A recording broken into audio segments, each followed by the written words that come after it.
Hey guys, you are watching your anime world. How are you all? Please support to subscribe this channel for watching new interesting stories. So in this video, we will see what if Deku became the ghost of vengeance. Here is short summary. The war finished, and all was lost. The League of Villains and all for one won, and the heroes ceased to exist. Many died, others lost hope. However, a ghost returns from the shadows. He was once a hero with a bright smile, but now he is vengeance. He is the Deku-ghost. But before we start, if you want more stuff like this, then be sure to subscribe and like this video. And if possible, share this video with your friends. Now let's start the story. A siren echoes as a black police car pulled up in front of an alley that had yellow tape around it, and some police officers were pulling people away. After a few seconds, the car doors opened and two men got out arguing. The first was a red-haired man with spiky hair. He had red eyes and sharp teeth. He was wearing a white dress shirt with a red tie, black pants and boots, in addition to having a gun holster on his belt, with half of his left cheek showing a very large scar that went down to the neck. The second was blonde with red eyes and wore an identical outfit to his partner, but this one had a large cut that crossed his face horizontally between the nose and the eyes. These were the former heroes known as Dynamite and Red Riot, Bakugo Katsuki and Kirishima Eijiro, now two police detectives. You know, sometimes it's hard to believe this is the same town I grew up in, declares the redhead. A lot of shit happened, Eijiro-kun. It is not surprising that the world turned out like this, answers the blonde-haired person. The two soon approached, passing by the tape and the other police officers until they stopped in front of three people lying on the ground, tied up and covered in bruises all over their bodies. The redhead sighed, looking at the trio before kneeling in front of them and examining the wounds. However, something on the neck of one caught the police officer's attention. With that, the redhead gave the blonde a look. The two glared at each other for a moment before the second nodded, causing Eijiro to pull back his shirt collar and see a number written there. Damn, they got exposed to the update, claims Eijiro before getting up, making his partner grumble, irritated. This is going to be a gigantic pile of paperwork. The blonde-haired person grumbles, making the redhead nod. I see, but considering they were exposed to the update, it brings us another concern. Who dropped them? Questions a new voice behind the two men, making them turn around to see the new arrival. It was a man with black hair with a gray tint on the sides. His eyes were black and he had pale skin with a bit of beard on his face. He was dressed in a simple suit with a brown overcoat. The man quickly approached the two police officers and looked down at the three unconscious thugs. Commissioner Tsukauchi, what are you doing here? Asks the blonde-haired person, raising an eyebrow at the man. Tsukauchi, instead of answering, continued to stare at the three of them before turning to the side of the alley that had a couple and a child sitting alone, clearly in shock. The man narrowed his eyes before looking around the alley to see that there was only a single light bulb lit while the others were broken. What exactly happened here, detectives? Asks Tsukauchi, making the two face each other. We are not sure yet, Commissioner Tsukauchi. The Central was called as soon as we received the alert that three people were found injured. However, arriving here, we saw that they were three criminals from one of the local gangs and a family in shock. It seems that these three tried to rob them and were stopped, explains the blonde, making Tsukauchi nod before sighing. Thanks for your explanation, Detective Bakugo. Thanks, Tsukauchi, before walking away towards the family, leaving the two detectives alone. Seeing the man walking away, the two detectives approached and started talking quietly.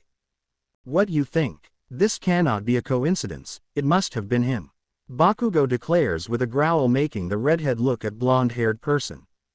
Katsuki-kun, you and I both know that that is impossible. He died years ago, rebuts Eijiro softly, making the blonde stare angrily at him. I know what I am talking about. He would not die easily, and here is the proof. He is alive. He always was, and he's coming back, announces Katsuki, making the redhead sigh before looking around, making sure no one was paying attention. Even if you were right, it's still forbidden to exist heroes. It wouldn't go against the law, argues the redhead, making Katsuki growl. You and him came to rescue me from the League of Villains that was against the law. He fought the hero killer that was against the law, and this. With that, Katsuki pointed to the three thugs knocked out on the ground. This is against the law. Eijiro started to argue but closed his mouth. However, that does not mean he was wrong. It was illegal to be a hero. Due to the war against the League of Villains and the consequent loss of faith in heroes, governments around the world were suffering mass reprisals, as well as villain attacks orchestrated by the greatest villain to ever exist, All for One. This happened not only in Japan, but in the whole world. They were almost all killed, and in the end, they had to fulfill the demands of All for One, the extinction of the heroes. This was the beginning of a new era for humanity, one that people were afraid of, the police being the only crime-fighting institution still operating regularly.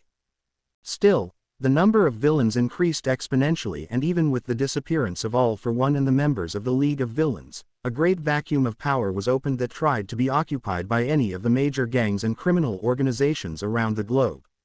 It was a very turbulent time, even more so because many heroes did not accept the decision and went to face the villains, but they were in greater numbers and better equipped.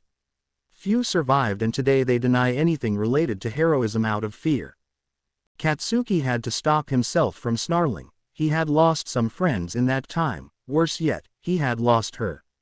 Eijiro noticed the blonde-haired person's gaze turning dark and sighed before placing a comforting hand on the Bakugo's shoulder. "Detectives," calls Tsukauchi, approaching Eijiro and Katsuki, making them stare at him. "You will want to hear this."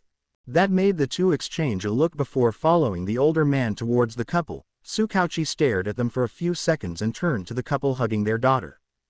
"Can you tell these detectives what they told me?" asks Tsukauchi, gently making the woman nod. Flashback to a few hours ago. The family was leaning against the wall in fear, looking at the three robbers, one of them armed with a knife while the others had their quirks activated. One had thorns coming out of his skin and the other had fingers made of metal. "You will pass us all your money to us, understand?" exclaims one of the robbers, making the child cringe. Okay, just don't hurt us," the man implores, removing his wallet and handing it to the robbers. However, one of them starts to face his wife and smiles. "Hey, why did we stop with just the money?" comments the robber, making the other two face him and making the couple widen their eyes in fear. It was at that moment that a kind of fog began to appear in the alley and cover them, at the same time that a strange sound echoes above them, making everyone raise their heads. "What was this? Where are you?" exclaims one of the robbers, looking around while the others looked around. "Here," declares a voice in the middle of the smoke before the metal-fingered assailant is pulled away with a scream. The other thugs screamed in fright as they turned towards the direction their comrade pulled from before taking up fighting stances. The family, however, widened their eyes seeing what was going on, at which point what pulled into the smoke thrown in front of his partners, revealing that he now quite beaten up and unconscious. At that, a silhouette appeared in the smoke as it approached the two bandits. However, its eyes glowed a ghostly green in the smoke, giving it a frightening appearance, and they maintained eye contact for a few seconds before the smoke thickened, making the figure disappear. The two remaining assailants glared at each other before taking a few steps forward, preparing to fight. The family watched in terror as this happened before the smoke grew even thicker, preventing them from seeing anything. At that moment they heard screams of pain coming from the smoke as well as sounds of struggle. This continued for a few minutes before the smoke cleared, revealing the three figures on the ground and bound. At this, the child looked up and nudged the parents to look too. On top of the roof was the same figure. It seemed that he wore black rags with a cape. However, what caught the most attention were the bright green eyes. The figure stared at them for a few seconds before turning and walking away. End of the flashback. After hearing the story, Katsuki and Bakugo widened their eyes before looking at each other, something that was not lost on Tsukauchi, who turned to the family with a smile. "Thanks for your help, it was useful. Call us to remember something else, okay?" asks Tsukauchi, giving a card to the man who waved weakly. With that, the commissioner was already going towards the detectives, but the child grabbed him. "Sir, was the person who saved us a hero?" "They are coming back," asks the child with hope, making Tsukauchi look away. "I do not know." Meanwhile, the detective started looking at the entire crime scene before Katsuki approached one of the thugs and noticed he was holding something. The detective bent down and carefully opened the bandit's hand to see a torn piece of fabric. Quickly the blonde grabbed the fabric and put it away before walking away, drawing the attention of Kirishima, who followed. "Katsuki-kun, did you find anything?" asks the redhead, making the blonde nod before the two get in the car and start to drive away. The two fell silent as Katsuki removed the piece of fabric from his pocket and examined it for a few moments before sighing, causing Eijiro to look at the piece of cloth with a frown. "If that's what you think, we can't hand it over for analysis," declares the redhead, making Katsuki nod, thinking about the given information. With that, Katsuki nods before settling back in his seat and looking out the car window before he narrows his eyes and turns back to the redhead. "I know, remember when we were from UA?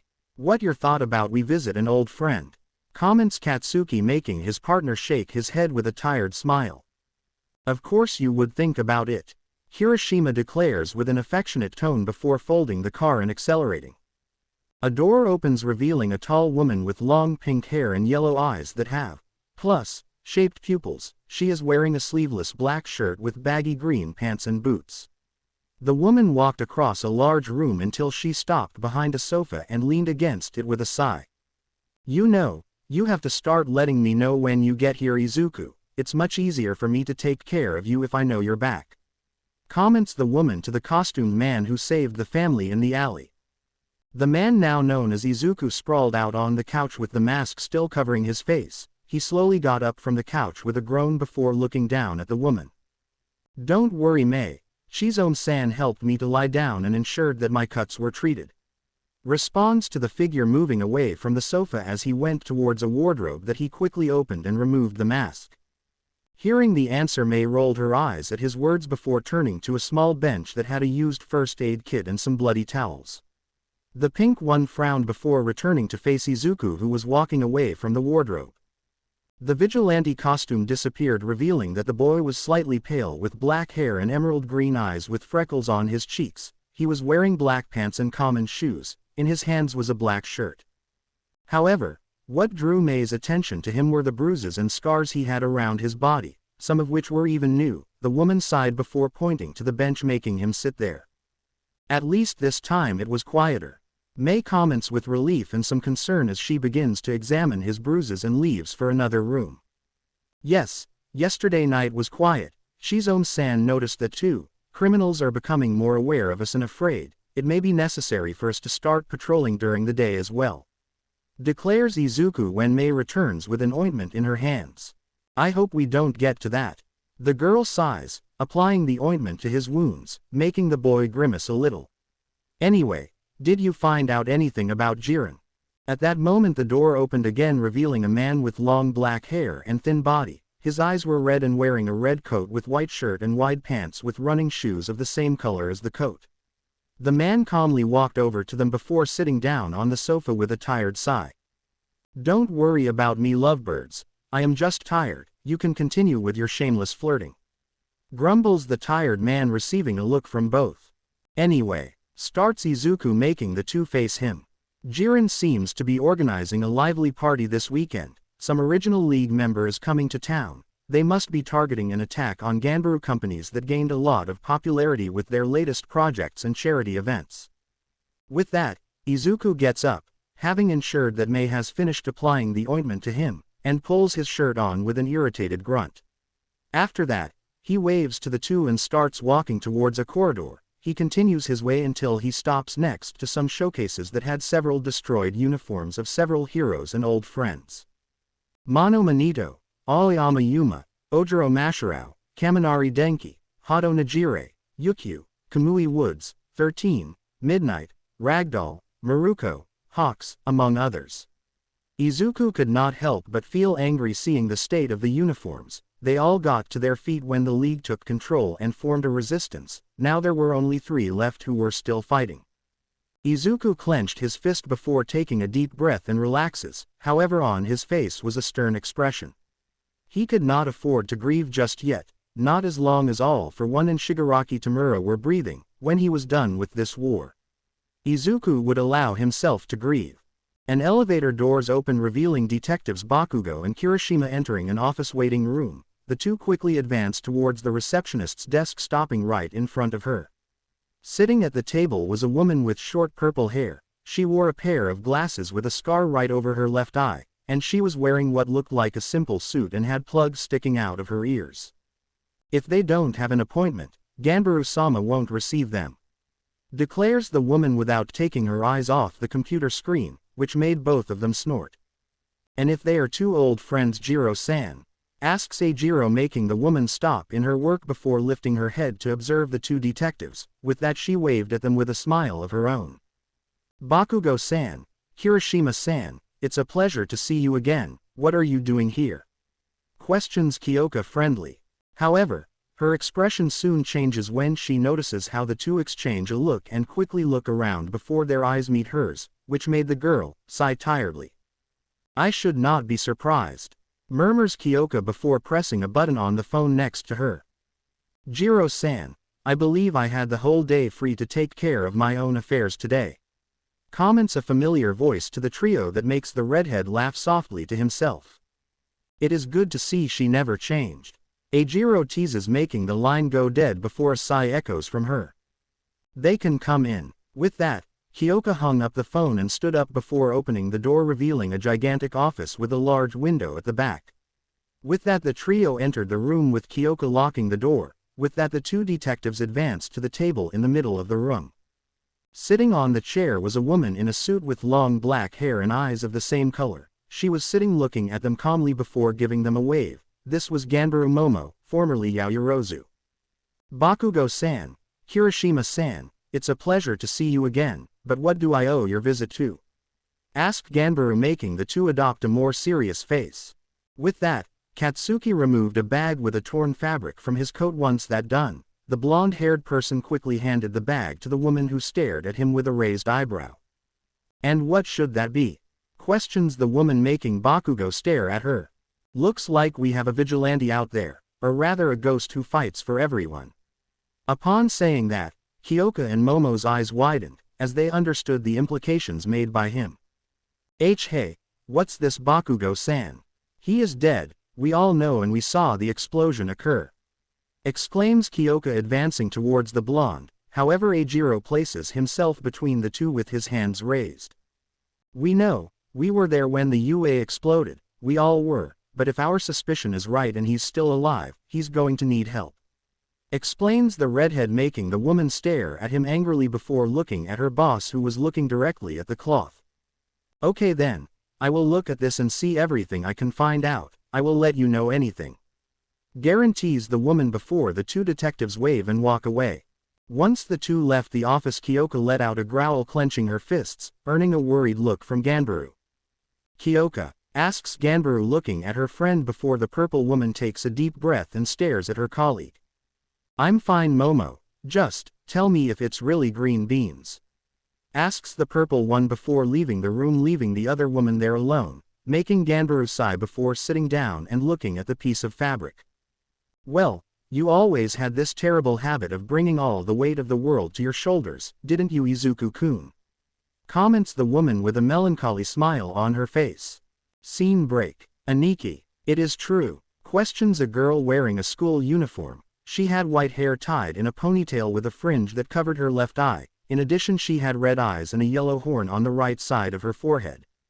The girl stopped in the middle of a room that had a man wearing simple clothes that showed some muscles and scars on his body. In addition, he was blonde with blue eyes without pupils. The boy let out a sigh sitting on the sofa before looking at the girl. "What exactly, Eri-chan? I haven't really been watching the news," asks the blonde, making the girl frown at him, squeezing her fists.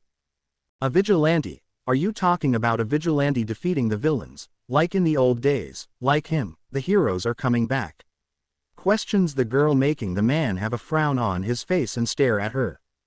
"No, and they never will. Stop thinking about it," declares the man, getting up and going to his own room. "Mirio Aniki," exclaims the girl. However, the blonde-haired person completely ignored her, disappearing in the corridor.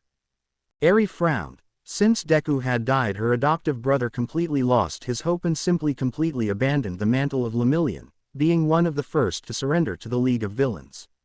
After he lost his title of hero, the blonde-haired person managed to adopt her and even sold his own quirk for guarantee to the villains. It was sad and inhumane, but one of All for One's policies was to strip the quirks of many of the old heroes, except for a few who had quirks so weak and useless to them that they were ignored, and some had enough money to keep their powers.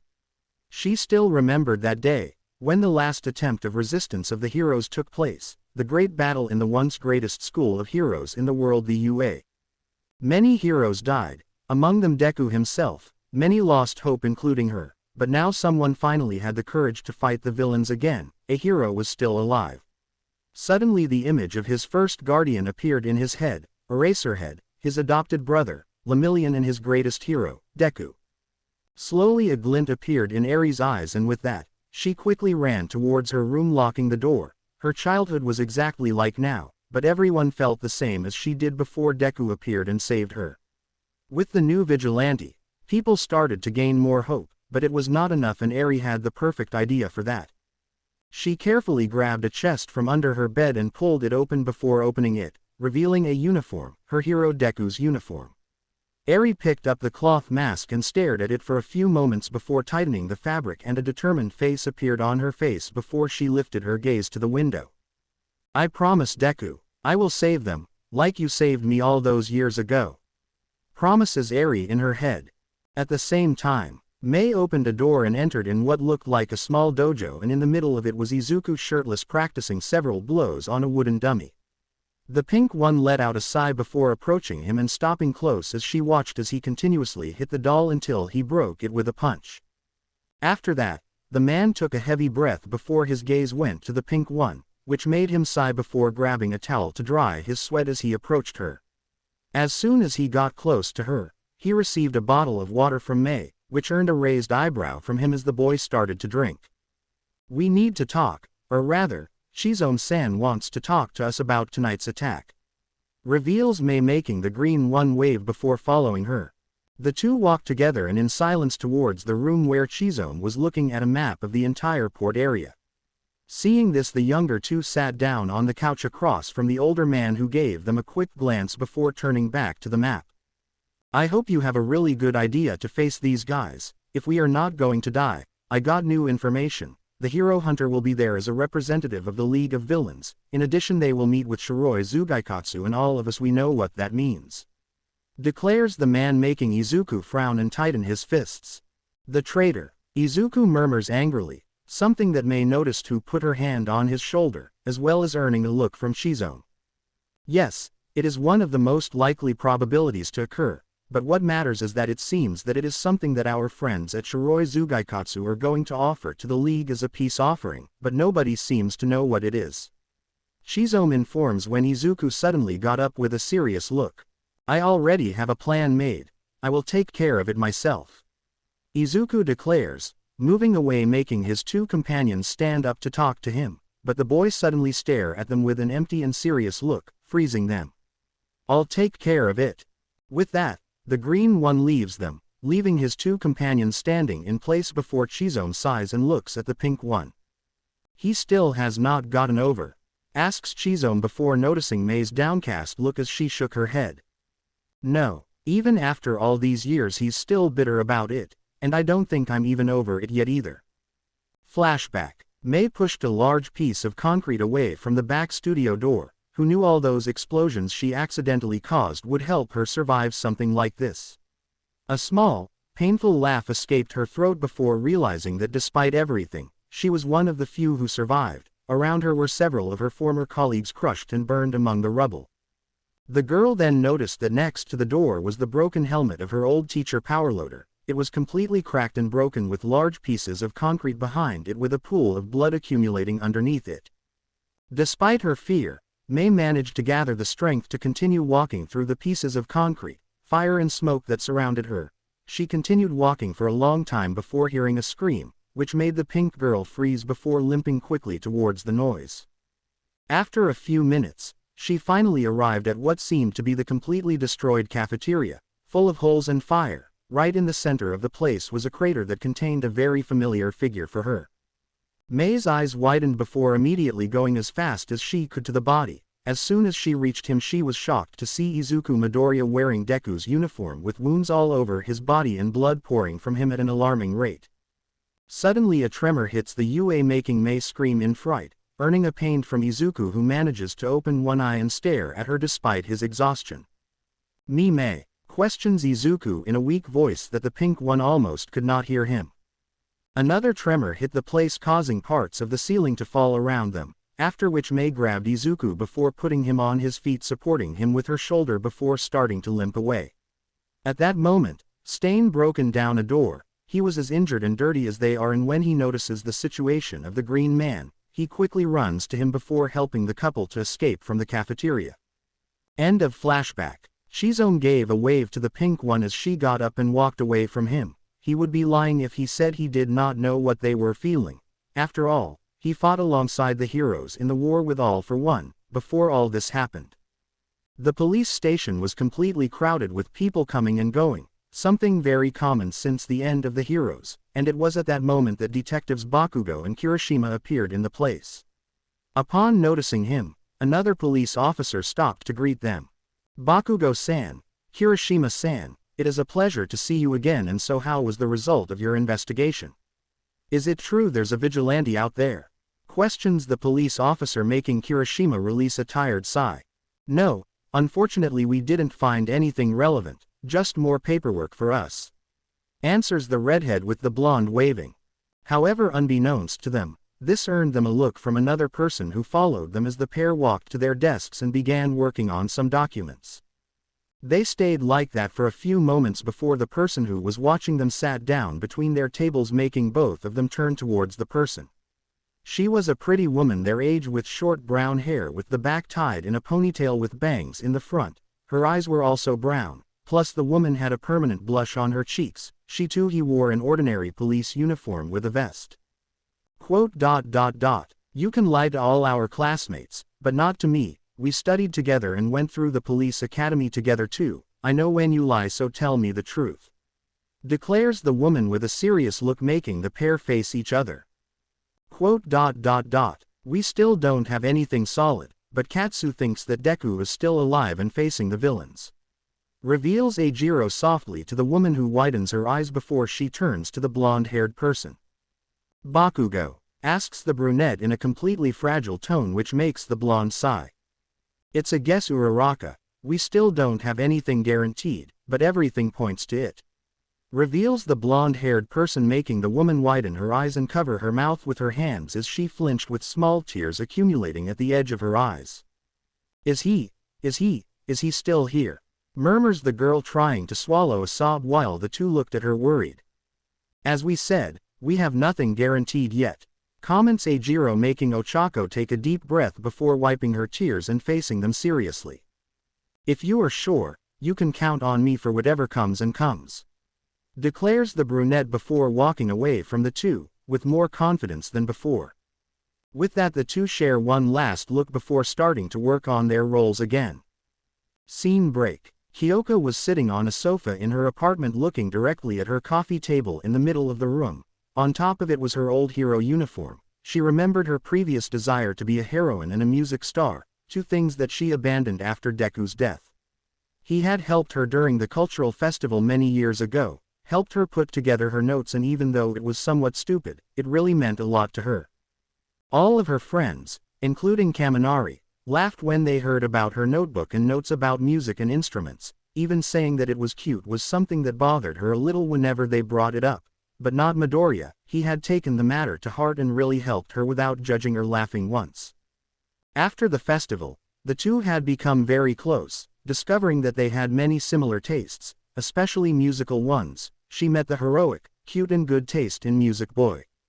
Then everything came crashing down when the war happened. She saw several of her classmates die, so when Deku died, Jiro gave up fighting, and if it had not been for Momo, she would have given up a lot more than that.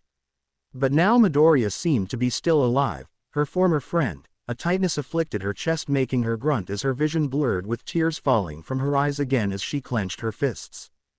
"It's good that you're alive, green beans. Then I'll just have to decide whether I'm going to hit you or hug you," Kyoka thinks with a melancholy look. A few hours later, in port. "Deku-ghost, how is the situation there?" asks Mei into the earphone of the boy who was wearing his Deku-ghost outfit on top of a crane, looking through a small binocular, observing the place. On the floor there were several people around, with a black armored car in the middle. However, what most called attention to them was the drawing of a white skull on the face of each one and on the hood of the car. This was the trademark of the Shiroi Zugaikatsu, the biggest gang in town.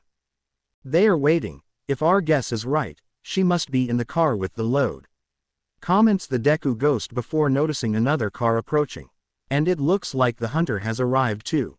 The new car stopped right in front of the other car before the back doors opened and a man very familiar to the Deku-ghost stepped out. He had white hair with several pieces of metal trapping a sickly pale skin in a totally burned skin in purple. He wore a black overcoat with simple clothes underneath it.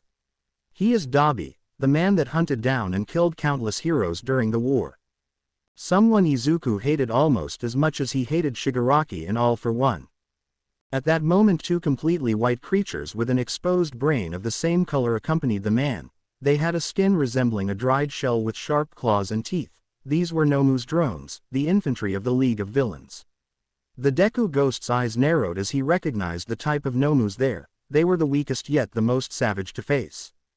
The villain advanced towards the car in front of him before stopping in front of him and smiling. It was at that moment that the door of the other car opened and a new figure appeared walking towards the hunter, but this person was someone that the vigilante knew very well. "Traitor." The boy growls, causing Mei on the other end of the line to swallow hard, trying to ignore her own anger. The person who got out of the car was a woman who was dressed in an elegant outfit with a black coat covering her shoulders. She had pink skin with onyx eyes and black sclera. Moreover, on her head there were small yellow horns, which was Ashido Mina, the woman who betrayed the heroes and the leader of the Shiroi Zugaikatsu. A long time ago he saw her as a dear friend of his and fellow hero who fought by his side during the war. No one suspected her, especially not after Aoyama revealed himself as a traitor, one who redeemed himself by telling all the secrets he knew about the villains and fighting alongside them at the end. However, something the French did not know was that he was not the only spy for the League in UA. Ashido was the other, the real spy. She delivered everything the heroes said and decided, and collaborated for the death of everyone Deku knew. Unfortunately, he found out too late and Kaminari had to pay the price for it. Flashback. "Midoriya," exclaims Kaminari to Izuku, who has just been thrown into a wall by one of the Nomus around them. With that, the blonde-haired person shot a small ray at the creature, throwing it away.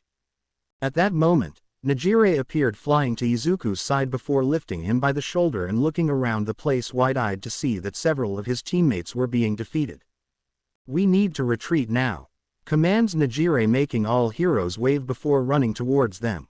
The bluish one points her fist at the wall behind her and fires a jet of energy, destroying the wall, showing what looks like a tunnel, making everyone run. However, Kaminari stood still before turning to the villains. He soon started shooting several beams at the surrounding Nomus, causing Izuku to stop and look at his struggling friend. "Kaminari, we must go now," Izuku shouted, making the blonde wave as he retreated little by little. "Help, help me," exclaims Mina among the Nomus, pushing them away with jets of acid. Seeing this, Kaminari's eyes widen before running towards her. Izuku, seeing this, nods to Nejire, who nods before giving the greenish a kiss on the cheek and flying towards the blonde-haired person to help him. The two easily manage to fight their way through the Nomus until they reach Mina, who collapses to the wall in exhaustion before Kaminari kneels in front of her. "Mina-chan, are you okay? We have to get out of here now," declares Kaminari, making the pink one smile at him. "Yes, we really need," declares the girl, smiling at the boy affectionately, something that is copied by him before the blonde's eyes widen and blood drips from his mouth. He looked down and was surprised to see a knife buried in his chest, even more so as Mina was the one holding the weapon. "Am I Mina-chan?" Kaminari stutters before he falls to the side. With that, Mina shoots her acid jet at Nejire, who screams when his back starts to sizzle, which makes Izuku widen his eyes with that. "Nejire-chan," Izuku exclaims in horror at the tunnel entrance. The blue one was thrown into the middle of the Nomus. She spit blood trying to get up as she was surrounded. Her back squeaked as the burns were showing. In that, Nejire gave Izuku a look before pointing a fist at him and shooting a jet of energy at the ceiling, making the greenish one move away from the falling pieces of concrete, looking at the girl, who smiled sadly for him. "I am sorry, Izuku-kun. It looks like I can't go on. Go ahead, I'll buy some time. I love you."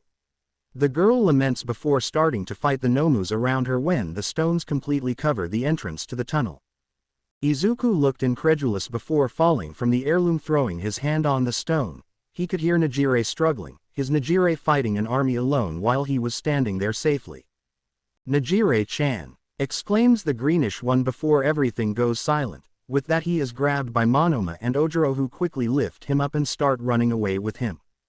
End of flashback. His anger increased every moment he saw the woman. He watched her walk with a friendly smile towards Dabi before opening her arms, hugging the older villain before the two separated. "Look, you grew up, little gremlin," jokes Dabi with a smile to the pink woman, who smiles back at him. "I could say the same, Aniki. It has been a long time," Mina declares, smiling at him before a malicious gleam appears on her face. "But we didn't come here to socialize, let's start our business then." "Sure, little girl, let's negotiate," agrees Dabi, smiling at the girl. Seeing this, Deku-ghost narrowed, his eyes making them glow a ghostly green. He had many deaths to avenge and justice to do, and it was time to work. Deku-ghost landed on the roof of one of the warehouses before moving closer to the villains, chatting as they entered one of the warehouses in the place. Silently, the vigilante followed them into the room before hiding on top of the rafters to watch them. As he stood there, his gaze lingered longer on the rosy one, his anger showing again as his gaze hardened and his fists clenched. The greenish one could not help but remember when the two were great friends. Flashback. Izuku let out a sigh as he was sitting on a bench in the current base of the hero's resistance. He was on a small platform looking at several of his colleagues talking and preparing for the next battle, but mainly at Nejire, who was talking something with Yukio. Suddenly someone sitting next to him, making the boy turn around to see Mina smiling at him, surprises the greenette. "Hello, Midori-kun," greets the girl with a smile for him, which makes Izuku wave to her. "Ashido-san, how are you?" Izuku waves with a calm smile that makes the pink girl laugh to herself, waving at him. "It's okay. Just resting. Denki-kun is resting right now in our room, and imagine my surprise to come out and see you here alone, while Hato-san is right there with her mentor," comments Mina, giving a malicious smile to the greenish one, who blushed a little with the girl's implications before she laughs. "It's good to see you're still the same shy boy you've always been." Hearing this, Izuku gives a nervous laugh before turning to Nejire and smiling fondly at her. The greenish stays that way for a while before turning back to pink. "Hey, Ashido-san, can you keep a secret?" asks Izuku, making the girl look at him curiously before nodding to him. "But of course, what does Midori-kun ask for the pinket?" With that, Izuku quickly glances around before reaching into his pocket and pulling out a small black box, opening it to reveal a ring in it. Seeing this, Mina's eyes widened before a smile slowly crept onto her face and she hugged the greenish one. "Oh my god, Midori-kun, my god, are you really going to do this?" asks Mina excitedly, smiling at him. Izuku chuckled at her excitedly and hugged her quickly before the two broke away with him smiling at the pink girl and waving. "Yes, even having started this a little while ago, it has become very important to me, and with this war, we can die at any moment, so I will enjoy every moment we have," explains Izuku, making the pink smile at him, giving thumbs up. "Congratulations, Midori-kun, I will cheer for you," ensures the pink before letting out a sigh. "You know, before I hooked up with Denki-kun, I even had a crush on you. I was gathering the courage to talk to you, but then Hato-san showed up and you too. Well, you know, but if I were in her place would definitely say yes." Hearing that, the green man looked at her in surprise before she smiled and patted him on the shoulder and walked away from him. "Anyway, good luck, Midori-kun," declares the pink one before walking away from him. End of flashback. The vigilante growled, remembering this before his gaze hardened as he noticed that Dabi and Mina sat at a table arguing about something. With Mina and Dabi, the two villains were sitting facing each other with only a table separating them, when one of the Shiroi Zugaikatsu approached the table and placed 2 cups of tea on it, each in front of one of the two at the table. Seeing this, Dabi immediately grabbed one of the cups and drained its contents quickly before letting out a satisfied sigh, looking at the woman in front of her. "This tea is good, I think I will want some to go. Now, let's talk about our business," declares Dabi before her expression becomes serious, staring at Mina. "As you may know, our society is being plagued by a lunatic vigilante, and word about him is spreading far too fast for our liking. Mina nodded at that. After all, she too had seen a significant decrease in her business since the word about this vigilante became more significant. However, what you don't know is that this guy has been around longer than you think. Reveals Dobby, making the woman widen her eyes when the man puts a folder on the table and pushes it to her. With that, Mina takes the folder and opens it, getting more and more shocked seeing several photos, reports and documents showing that the vigilante was active for almost 3 years, destroying several other groups of criminals in a discreet way without leaving any member unpunished. As you can see, this person is becoming more and more public. The League of Villains is still investigating other incidents that may or may not have been caused by this guy, and as expected we reached a dead end, so we need something from you, your trophy. Declares Dobby as Mina throws the papers back on the table with a thoughtful frown, before her gaze returns to the burnt villain in front of her. My trophy. I think you are taking this situation more seriously than it is. Mina comments with a frown before Dobby slams her fist on the table, making the girl's entire henchmen jump in fright, preparing their quirks and weapons at the same time as the Nomus with him hissed at everyone as they bowed.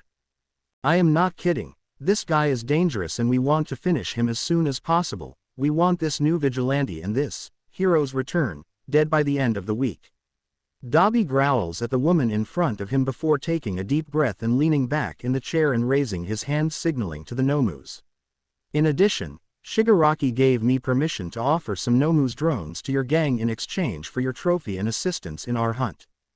Hearing this, Mina's eyes widened at this. It was common knowledge among all criminals and organizations that the Nomus were by far the strongest soldiers as well as the most efficient weapons to have, however they were only for use by the League of Villains.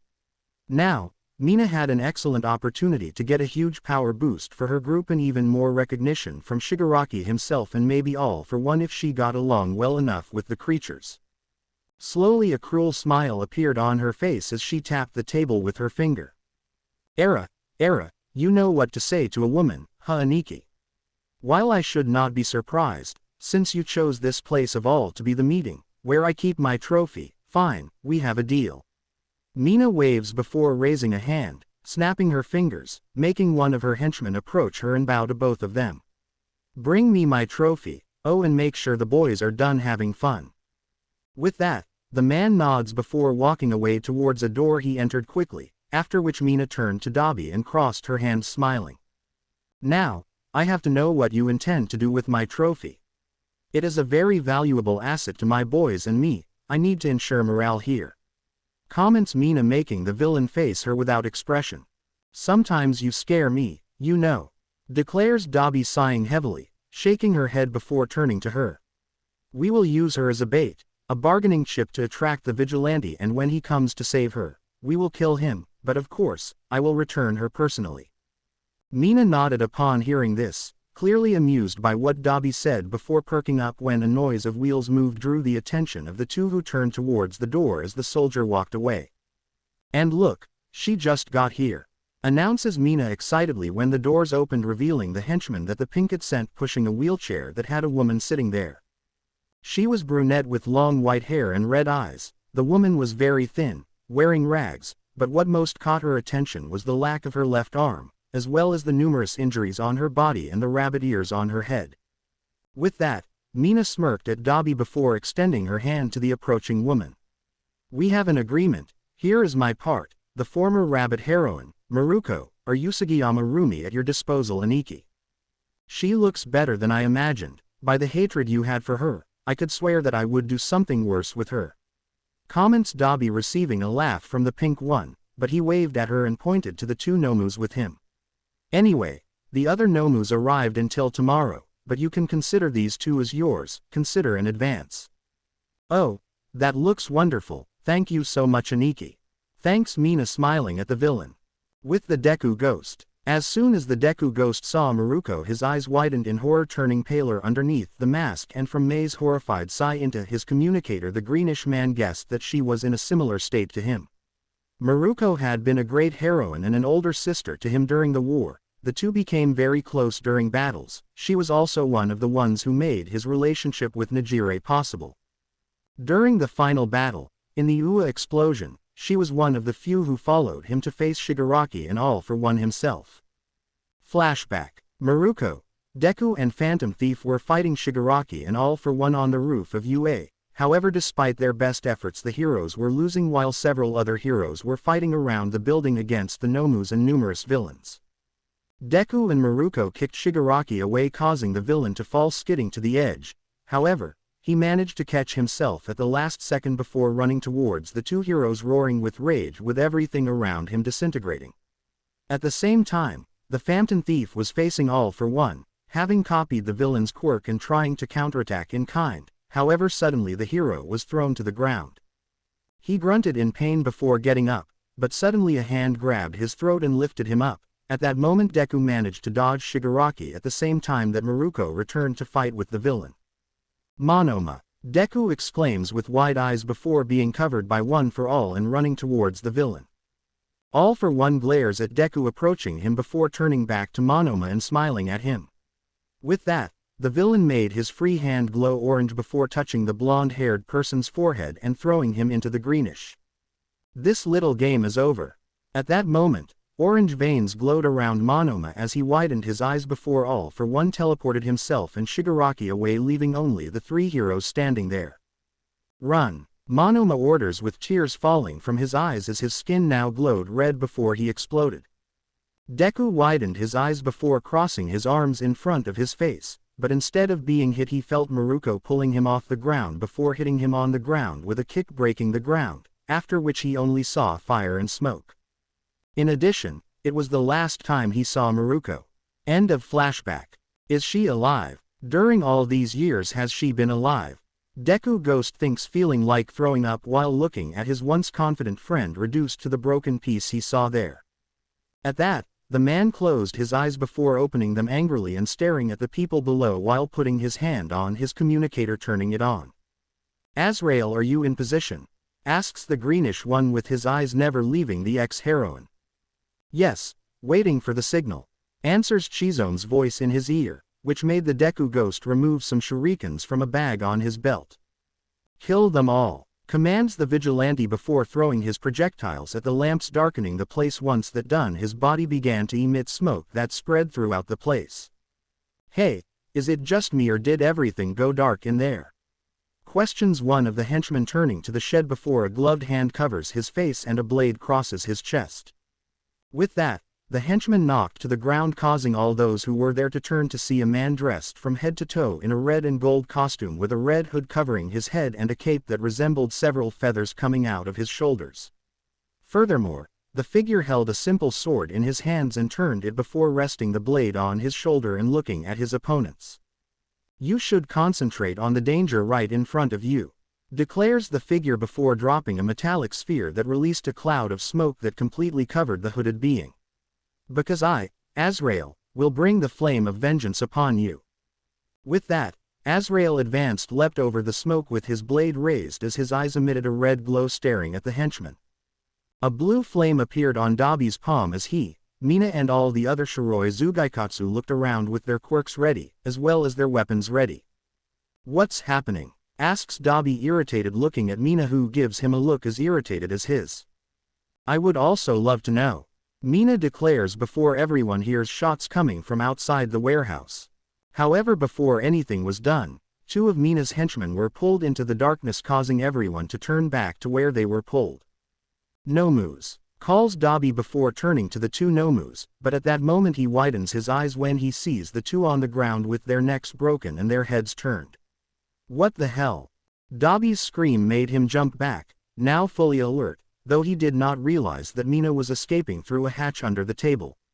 The villain looked around and saw how the pink one was gone, either having been caught by his current opponent or running away, leaving him as a bait. In addition to that, her own henchmen were being pulled into the darkness, completely causing him to growl in annoyance. Do you want to play like that? So let's play, exclaims Dabi before his hands light up with fire and he shoots all over the floor, illuminating the whole room and making him see the shadows of the henchmen floating unconscious in the middle of the smoke. Where are you? Right here, answers a voice behind him, making Dabi turn around only to receive a hook in the middle of her face when a snap echoes. The villain grunted before taking a few steps back and facing the figure. However, when he saw her, his eyes widened, seeing the vigilante, or rather, who he looks like. Why, you. Impossible. Shigaraki and all for one said they killed you. Murmurs Dabi in shock. However, the Deku-ghost did not say anything as he continued to stare at him. They didn't lie, answers Deku-ghost before advancing towards Dabi and hitting him with a fist in the face that made the villain retreat. After that blow, Dabi started to ignite his arm before another fist now hit his stomach, causing him to stop, and soon several other blows hit him in several places. After that, the villain finally dodged a blow and hit his opponent with one of his free hands, shooting a blast of flames. With that done, Dabi took the moment to step back a little with his hands containing a blue fire that burned them, ready to shoot more fire. However, before anything happened, he felt something hitting his head and throwing him through the warehouse wall. The villain skidded on the floor before finally stopping in the middle of several bodies of Shiroi Zugaikatsu henchmen dead with blood all over the floor around. A bang caught Dabi's attention, making him turn towards the warehouse that was now covered in fire, and saw a shadowy figure stepping out of there with the blue fire behind her, giving her an intimidating look as she approached. At that moment, Dabi gets up ready to attack the vigilante with his flames before a figure jumps over him with a sword in his hands. After that, the person landed on the ground, revealing himself as Azrael. However, that was not what caught Dabi's attention, but his arms lying on the ground. Upon noticing this, Dabi stares with a shocked expression at her arms before her brain finally processes what has happened and screams in pain as she drops to her knees. My arms! My arms! This were my arms, you son of a... Dabi exclaims furiously when suddenly Deku-ghost grabbed his hair and lifted him to face the vigilante. Why are you complaining? Is not that what you did with the hawks? Did not you take his arms and wings away? Asks the vigilante before his eyes narrowed when his face approached the villain, making him gulp. Don't worry. I still have something to do, something that only you can help me. Detectives Bakugo and Kirishima stood side by side watching Commissioner Tsukauchi speaking to a crowd of surrounding reporters while some police officers held the crowd back. Among them was Uraraka. As everyone should know, there was a big fight in the port last night, and until now, we have several bodies of dead people and 2 nomus. Until now we do not have any significant data to say something with property, and, begins Tsukauchi, before 1 p.m. light bulbs go out suddenly, scaring people. After that, the room suddenly began to fill with smoke as Tsukauchi slowly walked away from the podium, picking up his gun and looking around, something that copied by the other police officers. Suddenly a shadow appeared in front of the podium before Deku-ghost appeared there and stopped in front of the podium, making everyone stare at him in shock. Deku, Bakugo whispers in disbelief, looking at his once childhood friend, or the person who pretended to be him. Beside him Kirishima's jaw also dropped seeing the man, and Uraraka covered her mouth with her hands, widening her eyes as tears fell from her eyes. However, they were not the only ones that recognized him. In the middle of the crowd was a set of floating clothes that held a microphone, and almost dropped it upon recognizing the outfit. Impossible, murmurs the woman. Good morning, greets the figure with his distorted voice, making some cringe with the tone. For years people around the world have been suffering from the age of villains. After the death of all heroes, you were victims, a great feast for villains who enjoy, profit and destroy everything, while civilians, good people, have to suffer the consequences. I come to tell you that the feast is over, the one who killed both nomus. I killed them, the people killed in the harbor. They were the Shiroi Zugaikatsu. I killed them. Any criminal I find will suffer a similar fate. You can try to kill me, but death was not enough to hold me back. Deku-ghost declares when one's lightning strikes for all covered him with the black whip appearing around him as well. Do you want me, the League of Villains? The Shiroi Zugaikatsu? All for one. Whoever it is, you will no longer revel in terror. Why? Because I am here.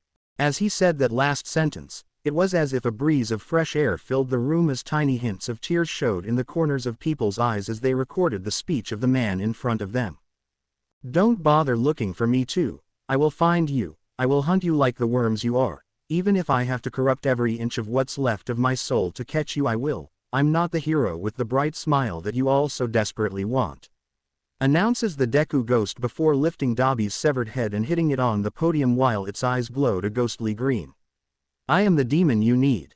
After that, people's shock and horror became evident, but at the same time everyone's hope grew to see the head of one of the most influential villains in the League of Villains dead, and the proof was irrefutable.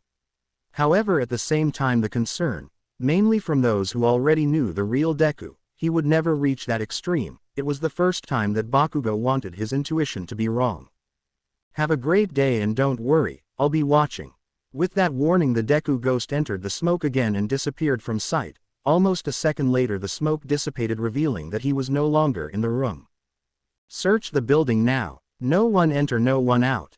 Find this vigilant, exclaims Tsukauchi, making the entire police officers wave, despite their shock, and run away. Eri was excited.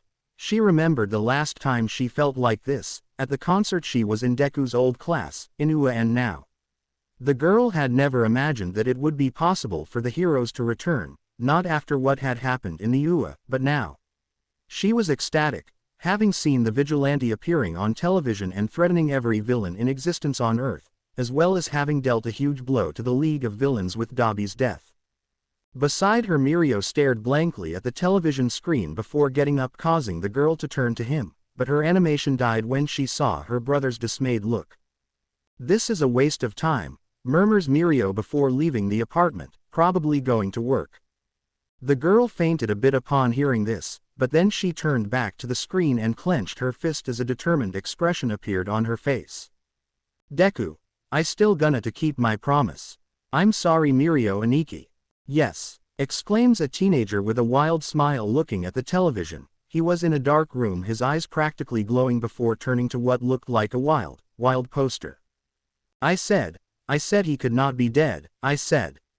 Exclaims the excited boy with tears falling from his eyes before he rubs them before turning to the television smiling. Kyoka watched the television transfixed before falling to her knees, a smile appearing on her face along with the tears. She let out a sob as she laughed. She was so emotional that she did not notice her phone ringing, having received a call from Momo. Enji Todoroki stared at the television wide-eyed, with all of his remaining family watching the now worldwide broadcast of the declaration of war against the villains. The old Endeavor couldn't believe what he was seeing. It had been years since they lost the war and the old man had completely given up on trying to fight back. With his quirk getting caught, he couldn't do anything. Now a small flame of hope spread in his chest and he started laughing, completely euphoric, something that startled his family, who stared at him in fright. He did not care. The fight was still going on. He was not going to be able to help, but they would have his full support one way or another. He just had to figure out how to help from Alaska, which is where he and his family now live. Mina looked shocked at the television, but mainly at Dabi's severed head. She started to shake before falling into a chair. With that, she screamed in rage before knocking over everything she had on her table, causing some of her henchmen to gulp and leave the room, leaving their angry boss alone. I don't know who you are, but I swear by everything that is most sacred, by everything I sacrificed, that I will kill you. Mina snarls at the television, squeezing her fists. I will kill you. Shigaraki stared wide-eyed at the television before angrily screaming, releasing his quirk of decay around him, destroying everything. Meanwhile, sitting in an elegant chair was All for One, who didn't even seem bothered by it as he stared intently at the television. So, we still have one survivor, interesting. Comments All for One while Shigaraki continued with his tantrum. Izuku was sitting in a chair next to the bed of a sleeping Rumi while Mei was examining the albino who had a serum inserted in her vein. In addition, Chizome was leaning against the wall next to the door, watching the three of them with a solemn look. Mei, what is her status? Asks Izuku, making Mei sigh and stare at him.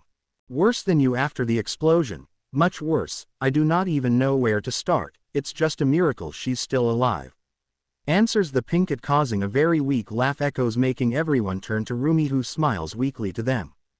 I have always been tough, right? Rumi jokes, making Izuku widen his eyes at her before smiling softly at her. Yes, you always were. At that moment the screen turns off to reveal Mei, Chizome and Izuku spread out in their base room watching the television. The pink one who had the controller in her hand sighed before looking at the two men with her. And the other channels are just variations of what you have seen. You really know how to make an entrance, Izuku. Comments Mei, shaking her head in exasperation while the green guy stared seriously at the screen with his arms crossed. Doesn't matter much, the message was given and that should be enough to stir them up.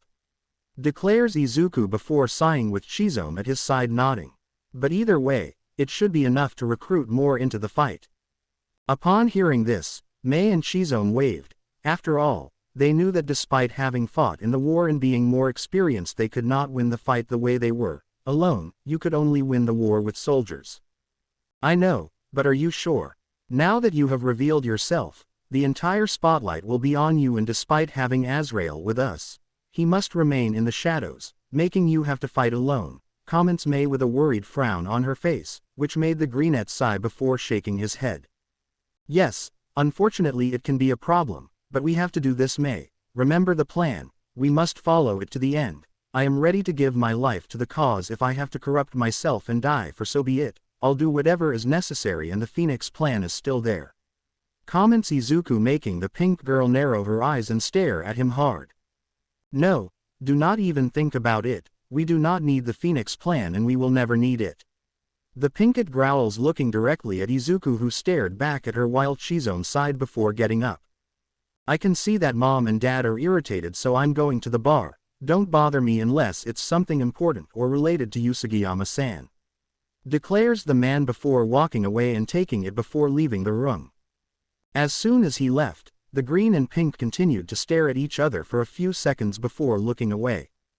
Sorry, it is just that this is very stressful, but the Phoenix plan is always an option. It's not one I like, but it's the one we have if nothing works out, explains Izuku, making the girl nod despite her frown. Doesn't mean I like it, even more so considering your selflessness since you started wearing that uniform. However, we still have another issue to deal with. What about your friends? They are investigating more about you, asks Mei, making Izuku stay quiet with a distant look before looking at her without any expression, with her eyes looking empty. Erase everything. A sigh escaped Eri when she was still in the classroom waiting for it to end. Around her were several students who were discouraged and worried about it. A frown appeared on her face. After all, it was always like this. With the rate of villains out there, a simple return home was incredibly dangerous. She herself had been robbed several times, and some things almost got worse. Luckily, some police were always around, and she knew self-defense thanks to her Aniki. She was taken out of her thoughts when she heard the bell for the end of classes, at which point everyone began to pack their things at a slow pace before leaving. The girl quickly got out of her seat and started back towards the house, doing her best to remain incognito and cringing as she passed an alley. Help, please, anyone help me. Upon hearing the scream, the girl freezes completely, widening her eyes, feeling as if it were an electric current passing through her entire body. At that, she quickly turned back into the alley and saw some hooded men pulling a rat-like boy into an alley. Eri was shocked by what she saw. It was a kidnapping in broad daylight. Normally they only occurred at night, but with the new vigilante, it was likely that they were too afraid for that. These were villains, she could not face them. The girl was about to run away before looking at the boy being dragged away, and suddenly he was swapped with her when she was younger. The albino widened her eyes in shock when Deku's figure ran away from where she was going towards her child form. Suddenly the figure disappeared, leaving Eri looking at the boy who stared at her in fear. It was as if a shock went through Eri's entire body before she started to run towards the boy. Hey, let he go, exclaims the girl, approaching them, with an expression of fear on her face with small tears falling from the sides of her eyes.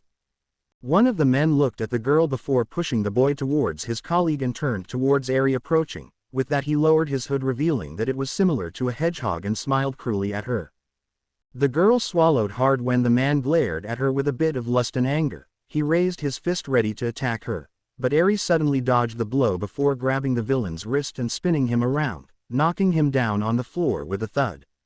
The man grunted before getting up angrily and trying to throw another punch at Eri. Again she dodged before punching the thug in the face and landing 3 blows to his ribs and kicking him in the chest.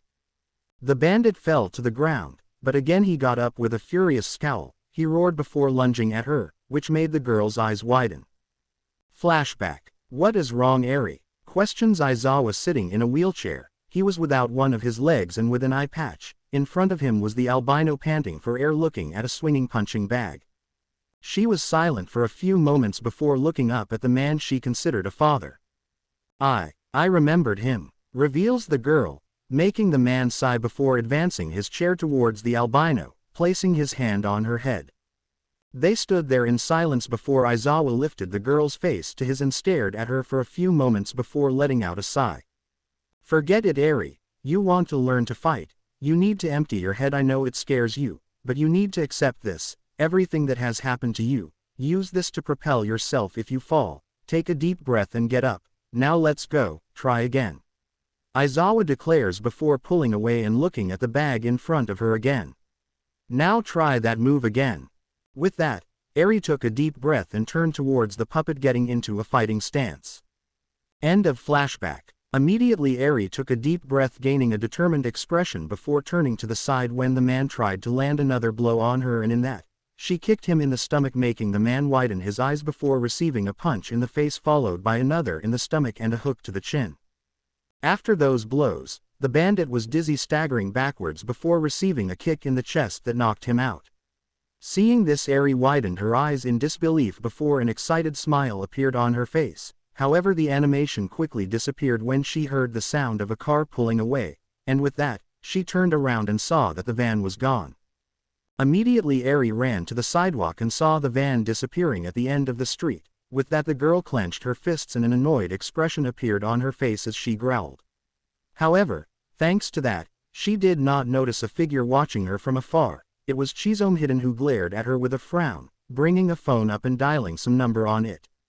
We have a problem. Eri was sitting on the couch in her apartment with a frown, watching a news report about the boy who was kidnapped. She couldn't get his fearful expression out of her head as he stared at her asking for help. If she hadn't hesitated, he would have been safe and sound right now. It was her fault. Poor boy. I hope the police can find this kid. Comments Mirio with an almost uninterested voice, making Eri widen her eyes and turn her face to the blonde-haired person who was looking at her cell phone, turning her gaze to the screen sometimes. How can you say that? Asks Eri softly, making Mirio face her confused. What do you mean, Eri-chan?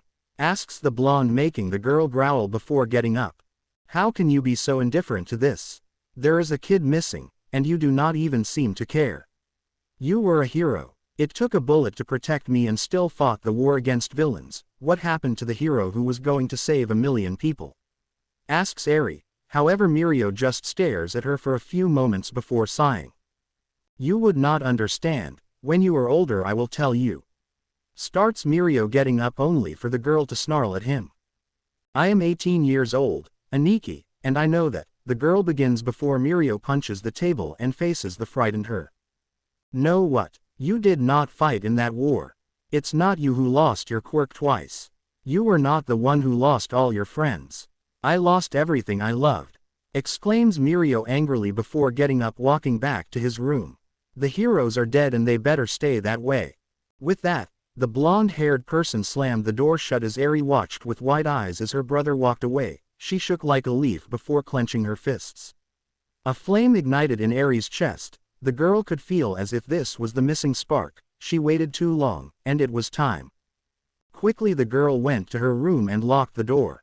Once that done, she took the trunk that was under her bed and placed it on top of her sheets before opening it, revealing a uniform. With that, she carefully took a mask. From the inside it was green with what looked like 2 bunny ears. This was a Deku's mask. The girl stared at the mask for a few seconds before taking a deep breath and grabbing the uniform she had worked on for the last few weeks and pulling it out of her bag. With that, Eri quickly got dressed before looking at the mirror. Just like the first Deku, her outfit was all green with white and black details. She was wearing simple black gloves and a white scarf with red boots. She stared at herself in the mirror, admiring her outfit before grabbing 2 fencing sticks and attaching them to her belt. Once that was done, she placed the mask over her face, leaving only the bottom part out. With her eyes being covered through a white lens she had fitted to her mask. With that, the girl opened the window before heading out through the fire escape to the roof. This is the 4th kidnapping that you thwarted this week. Comments May through the communicator in Deku-ghost's ear, to which the man just nods. He was on top of a roof watching as a couple was hugging their young son after the vigilante had saved them from some kidnappers. They're safe and that's what matters anyway. I have other matters to attend to. Declares Izuku before turning to one of the kidnappers tied by the black whip. With that, the bonds that held the bandit disappeared, causing him to take the chance to escape. He ran for a few moments on the roof before the Deku-ghost landed in front of him and faced him.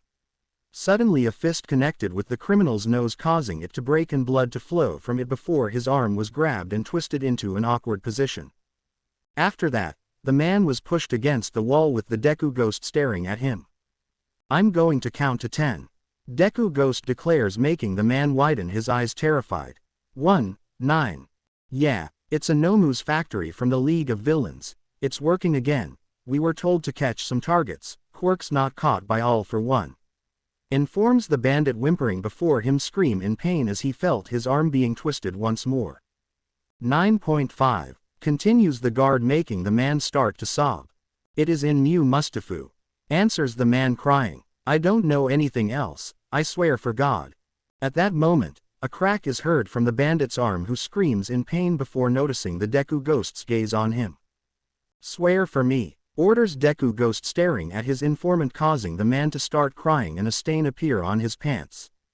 I swear for you," exclaims the bandit before he has his head hit the wall, making the man faint.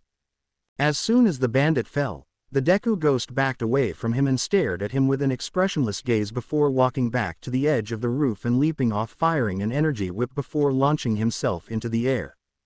"That was intense, huh?" comments Mei. However, Izuku does not answer her as he continues moving around the city. However, the vigilante stopped on top of a water tank and looked with wide eyes at something in front of him before narrowing his eyes and changing his direction. With Mei. After Izuku's silence, the pink one let out a tired sigh before minimizing her screen and leaning back in her chair, stretching and grabbing a mug of coffee before drinking some of the beverage. "Since when does Midoriya-san leave villains with head injuries? I know it said he went easy on villains, but isn't that already an exaggeration?" questions Usagiyama Rumi, approaching, sitting in a wheelchair. "And since when were you allowed to drink coffee? Someone as energetic as you shouldn't even be allowed near an espresso." Upon hearing this, Mei could not help but let out a snort, clearly amused by the older woman's comments. The pink one looked at her mug, stirring the liquid before turning in her chair to face the ex-hero. "Well, a lot actually happened, especially with Izuku. Do not get me wrong, I love him with all my heart, but he was one of the ones who suffered the most." Mei comments with a sigh before looking at Rumi with a melancholy look. "We all suffer, we just find different ways to deal with it, I guess." With that, Mei takes another sip before setting the mug down on the table before her expression changes to a serious one that made Rumi blink, not seeing such an intense look since the war with the villains. "In addition, the situation is not the best. We are surrounded on all sides and we have to use everything at our disposal to win. Our best weapon is fear. It may not be ideal, but it is what kept him alive," answers Mei, making Rumi frown. "Although I seem like a hypocrite now, considering that I myself loved fighting in my youth, I still think that's a complete exaggeration, even more so with the way he acts now, distant, cold. It's like he's," begins Rumi before a thoughtful, worried frown appears on her face. "Like he's lost a part of himself, I know," completes the pinkett one, making Rumi stare at her in surprise. "Can you elaborate?" Mei was silent, looking at Rumi before nodding her head. "He lost a part of himself when the war ended and we lost. He lost another part when All Might and Inko-san died, and I'd rather not talk when Nijire died. The truth is that he does not care about anything else but finishing the mission to kill all for one in Shigaraki. He no longer has his dream of becoming a hero, he just wants to end everything," explains Mei, making Rumi blink confused. "And when he completes the mission?" asks the rabbit woman, which made Mei freeze with an expressionless face. "Like I said, he just wants to end it all."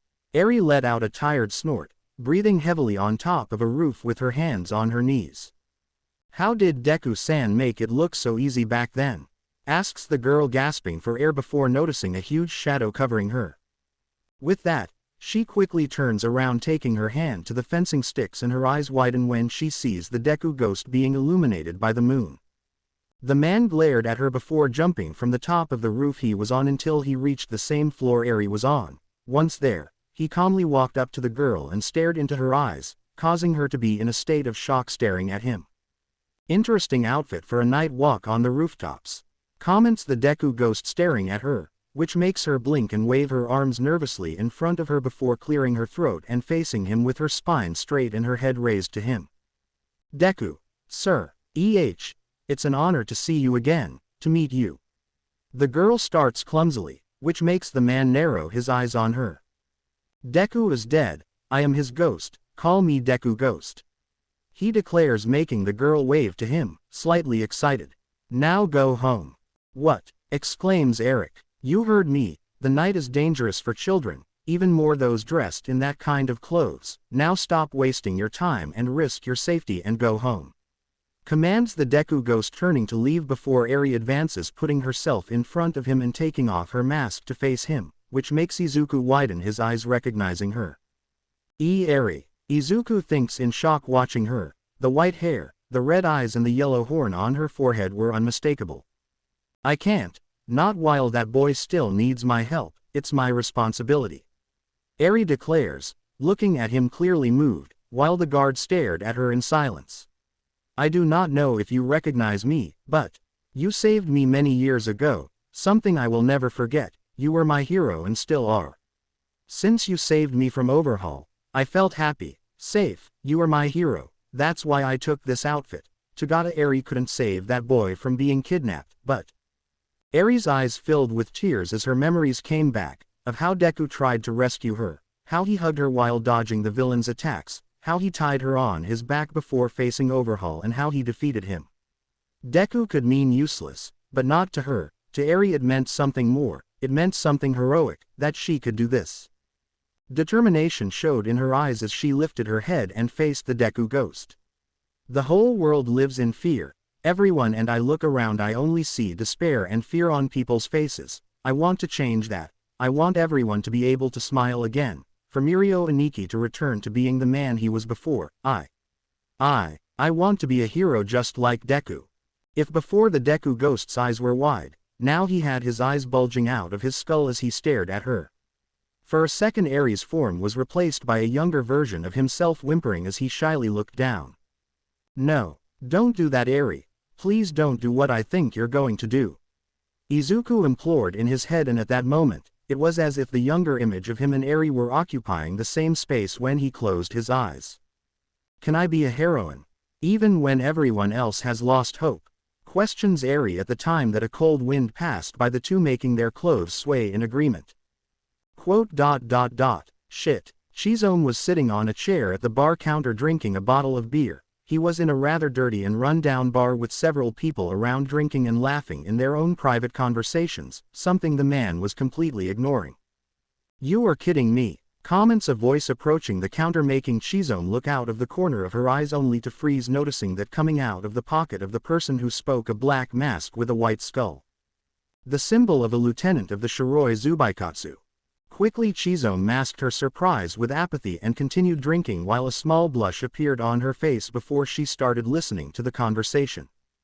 Yes bro, believe me, Ashido Mina herself confirmed this to me. We are using Inomu's factory, we will create some drones and use them to catch this vigilante. Declares the man, making Chizome file that information. Izuku and Mei needed to know that now. So that's what we needed the kidnapped use for? Asks the other man, making Chizome widen her eyes before narrowing them. Yes, unfortunately, we do not have the ingredients that the alloy has, so we are making it the simplest method possible. The old way, you know. At that moment the two members of the group walk away talking about other matters, making Chizome face them before throwing some money on the table and walking away towards the two. He could have been a villain when he killed heroes, and he would certainly be a hypocrite if say he never did anything wrong in his life. Nevertheless, he had his own limits, one of which the two idiots crossed. At this Chizome was quick to kick the Shiroi Zugaikatsu lieutenant in the back of the knee before grabbing his head and slamming it into a table, after which he blocked a punch from the bandit's colleague before breaking his arm and knocking him out with a punch. After that, he noticed that the entire bar was silent, watching him in fear before they all ran off screaming, completely ignoring what happened. Damn, again I lost control. Chizome snarls in his head, looking slightly troubled at the two bodies at his feet, before he scurries off, grateful that he chose a bar without cameras. However, despite not having cameras, Shizo never noticed that there was a person in that bar who was watching him since when he entered, and when the man left, the person followed him. Can I be a heroine? Even when everyone else has lost hope? As soon as Izuku heard that question, it was as if everything had stopped. In front of him was no longer the girl he had saved so many years ago, but his younger self crying as he faced him with tears begging to be saved. The greenish man's will was to deny it, crush her dreams so he would not have to suffer the same fate as him, but Izuku could not say anything. Watching the girl begging for the answer he had desperately wanted for so many years, took all the strength out of his body. His legs were practically shaking. Can I be a hero? Even without a quirk? No. Why did you have to do that? Asks Izuku in his mind with his clenched fist staring at her. His mind was racing. Come on Izuku, just tell the truth, say no. Be a hero, huh? Comments Izuku melancholy, with his voice coming out almost like a sob, which made the man get irritated with himself by the tone. Not. Stop. Do not say anything, screams Izuku in his mind, closing his eyes tightly. He was not a hero, he was the ghost of one, Deku's broken soul. He had no right to say if she could or not to be a hero. It was not his duty to spread hope, but justice for the people who were gone, everyone who died in the war. Izuku had to be better, he had to make up for all his mistakes. Flashback. You want to talk about it? Asked Monoma standing next to Izuku. The two were in an improvised cemetery that had a small tomb with the name of Midoriya Inko and Toshinori Yagi. The greenish fell silent, watching the tombstones with a faraway look in his eyes before turning his head to the blonde-haired person beside him. They didn't believe me, comments Izuku, making the blonde stare at him without understanding. As you know, I was born without quirk. When I found out, I was desperate. I was so injured at the time, and they were the ones who gave me the two biggest hits I've ever taken. Monoma nodded as Izuku started to shake. The blonde-haired person lowered his head deep in thought, remembering his own problems involving his quirk. Suddenly the static can be felt, making the boy look again at the greenette that started to glow slightly. They denied my dream at first. They thought I could not be a hero, and now, I think they were right, but I cannot give up. I am the strongest hero now, and I must protect all the people who count on us. Comments Izuku, with the one for all disappearing after a few seconds. He turned to the blonde-haired person and gave a weak smile with tears falling from his eyes. I know you all count on me, that whether I like it or not is my responsibility due to my selfish dream, but that still doesn't change that this weight is almost crushing now, without them. You mean our responsibility isn't it? Comments the blonde-haired person, making the green face him. We are in a difficult situation, and I won't lie that they were wrong. Facing someone like All for One without any quirk is suicide, but, you don't have to do it alone, Midoriya-san, and for me, you are the most heroic from all of us, not for your quirk but for who you are. Never give up, always rise no matter what they throw at you. Those words made Izuku widen his eyes as he looked at the blonde man, who let out a sigh before placing his hand on the greenette man's shoulder. You are a hero, the best of us, and nothing will change that. End of flashback. You are asking the wrong question. Deku-ghost declares, making Eri face the vigilante confused. Being a hopeless hero is not the most important thing, but whether you are ready and willing to suffer the consequences of it is. Elaborates the vigilante, with Eri waving slowly to him. All Might had lost part of his lung and stomach while facing All for One. Being a hero is not about saving people, nor being a symbol is about not being afraid to do what is right, not caring about the consequences. People will judge you and deny you regardless of what you do. Being a hero is trying until you have no more strength in your body to continue. Eri's eyes were completely wide as she heard the hero's explanation. His melancholy and confident tone for some reason reminded her even more of the original Deku, her hero. The girl was thoughtful, thinking about his words. The memory of how Deku was hurting himself to save her during the fight with Overhaul kept running through her head. At the same time, Izuku had a bitter taste in his mouth remembering each of their fights, especially the death of Monoma Nito. They both knew the risks, and he did not want anyone to enter this war without being completely prepared. I accept, murmurs Eri before putting the mask on her face. Deku can always do anything. He was always a light for me, one that dispelled the darkness of my nightmares, removed the Overhaul. I can do that. and I will bear each of the consequences. That's what he would, and so would I. Upon hearing this, Izuku could not help but have a small smile, remembering himself when younger and during the war. What do you think of this, Monoma-san? Not to hold all the weight on my shoulder, right? Izuku thinks before starting to walk away, making the girl widen her eyes at him. Hey, where are you? The girl starts when the Deku-ghost suddenly stopped and turned to her. You will come, or was it all just empty words thrown to the wind? Asks Izuku, making the girl widen her eyes before smiling and running after him. Scene break. Shizome walked along the sidewalk alone at night, one of the few that was still there. However, there was one thing that caught the man's attention, and he was being followed. At first, he did not pay attention to this, thinking that after a while they would give up. However, this pursuit had already lasted almost an hour, which made the guard narrow his eyes before entering an alley. As soon as he entered the alley, Shizome changed pace, starting to run and jumped onto a fire escape before pulling himself up using the grate, after which he jumped onto some pipes on the other side of the wall, balancing on them. With that, he looked down. At that moment, a female figure entered the alley. She was wearing a gray sweatshirt with a raised hood covering her head and had her hands inside the pockets of a pair of jeans. In addition, she was wearing boots.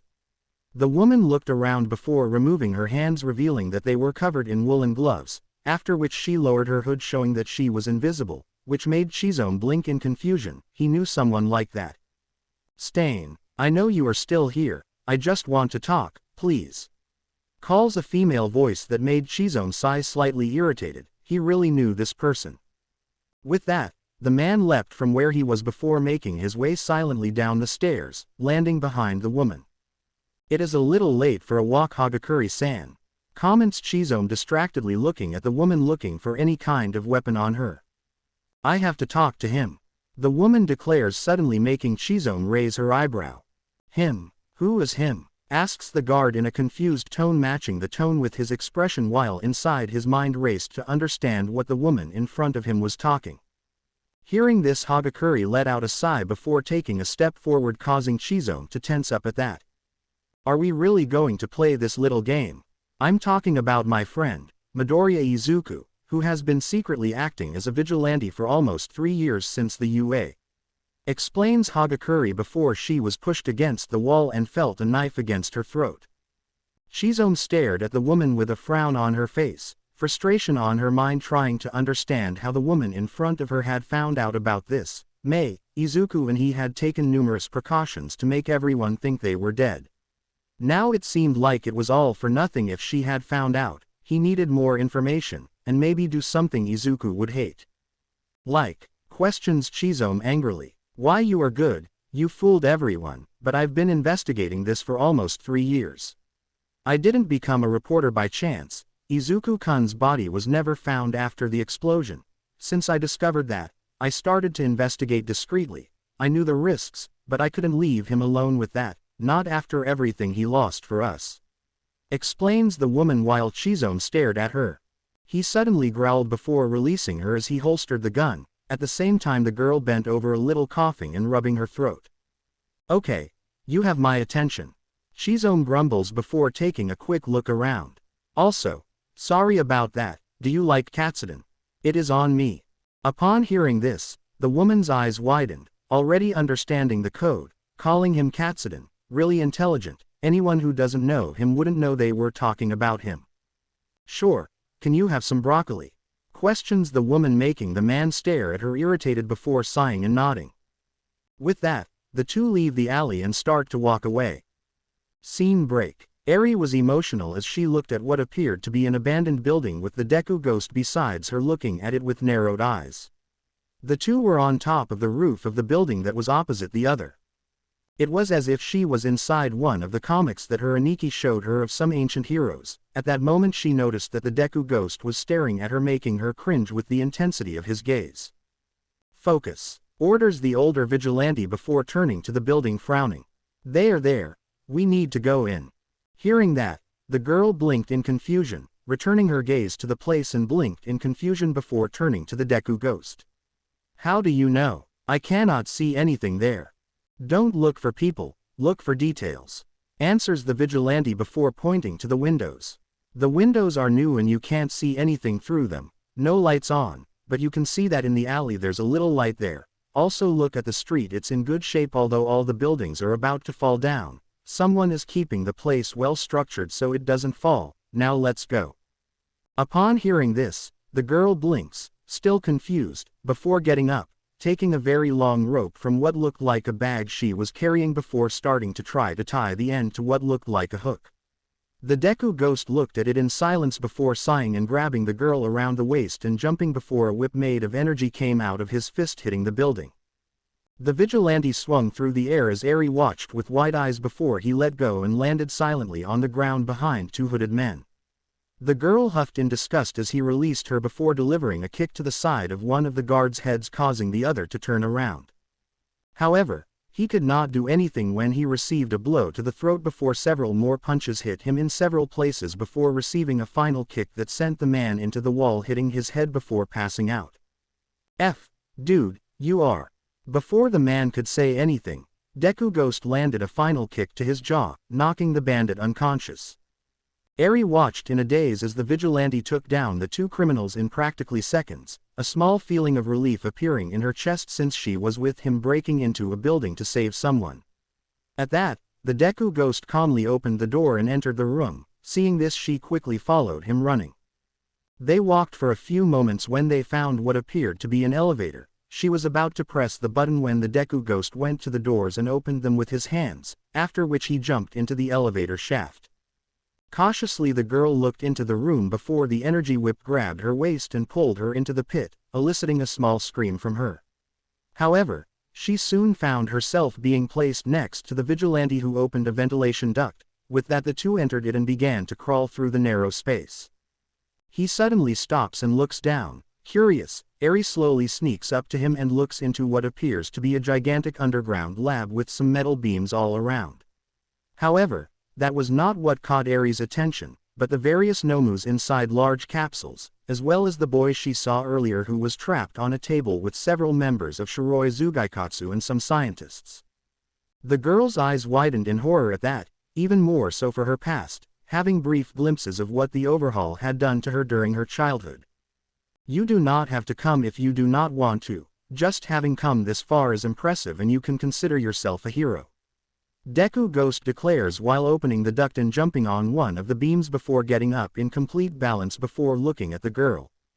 Upon hearing that, her eyes widened before remembering again about Deku, how he faced all the Shie Hasakai for her, to save her, and this boy needed a hero, she had to be that hero. No, I can do that. Guarantees the determined girl raising her head before jumping to stand beside him. Well, come on, we need more information before attacking them. At the same time, unbeknownst to them, a room next door had several cages full of people huddled together crying. However, in one of them was a dog that was biting down on what looked like a padlock hard before a loud crack echoed. At this the dog walked away revealing that he broke the lock. With that the dog spat the object before leaving his cage and starting to run away. With Izuku and Eri, so, what should I call you? Asks Eri while the two walked through the beams making the man in front of her stop and turn his head to face her. What, I mean your hero name, you know. Comments the girl making the man stare at her for a few seconds before turning around and walking again, making her snort and follow him. Call me Deku-ghost, answers the man. Upon hearing the name, Eri's eyes widen, losing her balance, however a whip of energy grabbed her before she could fall. Upon noticing this, Eri let out a relieved sigh before being placed back on the rafter and looking gratefully at the ranger. Thanks, you're welcome. Anyway, that looks like their boss's office, let's go. With that the Deku-ghost jumped behind some boxes silently, being followed by Eri, however before she landed, he grabbed her and put her on her feet. With that, the two entered the room before Deku-ghost immediately went to the computer. The vigilante cautiously turned on the computer before reaching into a bag and pulling out a pendrive before plugging it into the computer. Scene break. At the base of the vigilantes, Mei and Rumi were talking animatedly before a beep echoed from the computer.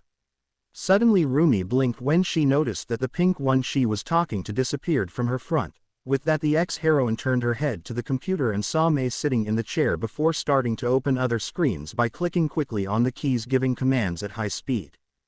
Quote, "What the hell? You've never been so fast before," comments the disbelieving woman, maneuvering her wheelchair to go to the younger one. "Even if I'm not fighting in the field, I had to learn some tricks and train to be able to help them," answers the pink one without taking her eyes off the screens.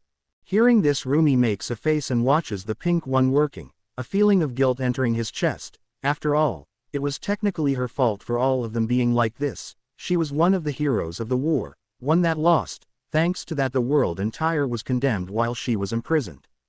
The woman clenched her fist on the sides of her chair, frowning even more. Back in the day she would have broken or even made a few cracks there. She was so weak.